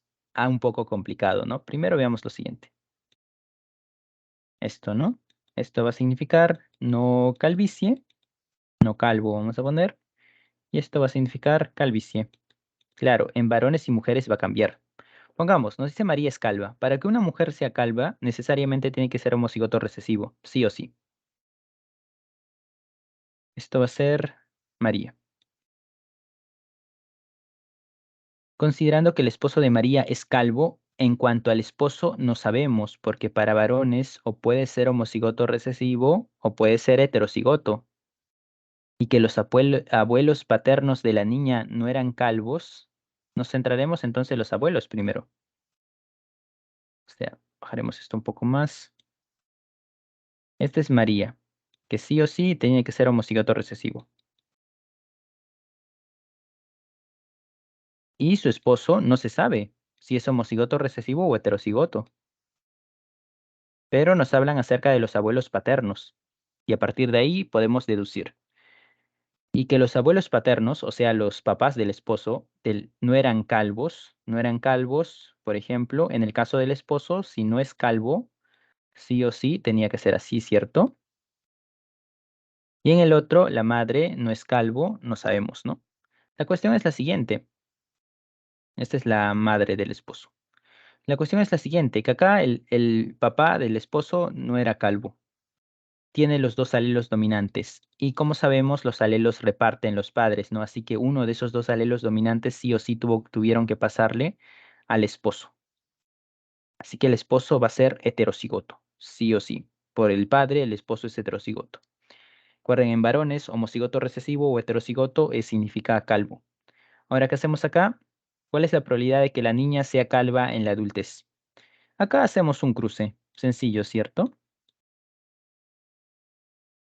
Ponemos los alelos, en este caso de la mamá, en este caso del papá, y vamos a obtener como resultados lo siguiente. Esto de acá. 2 y 2, ¿no? Que uno de 2, ¿esto qué significa?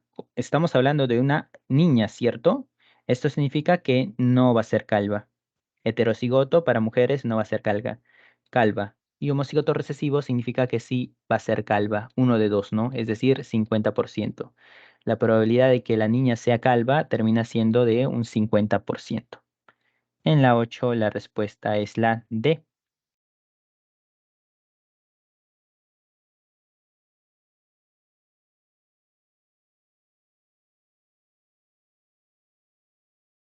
Veamos lo siguiente.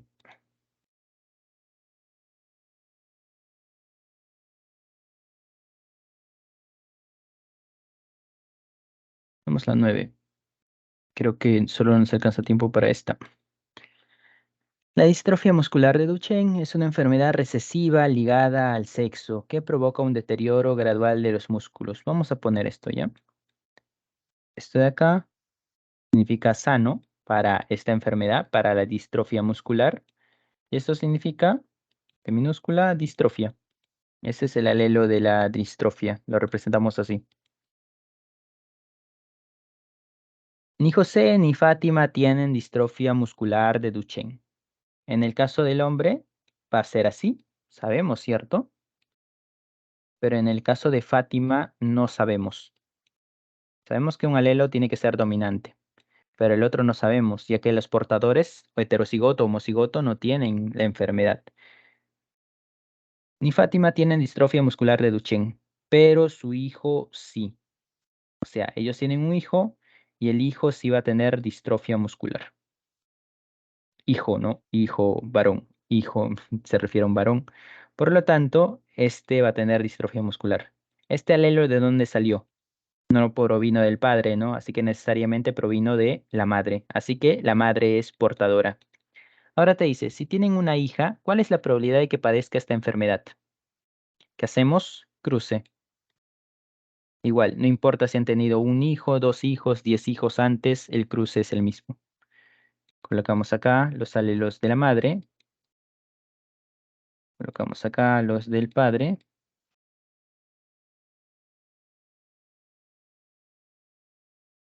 Y ponemos acá.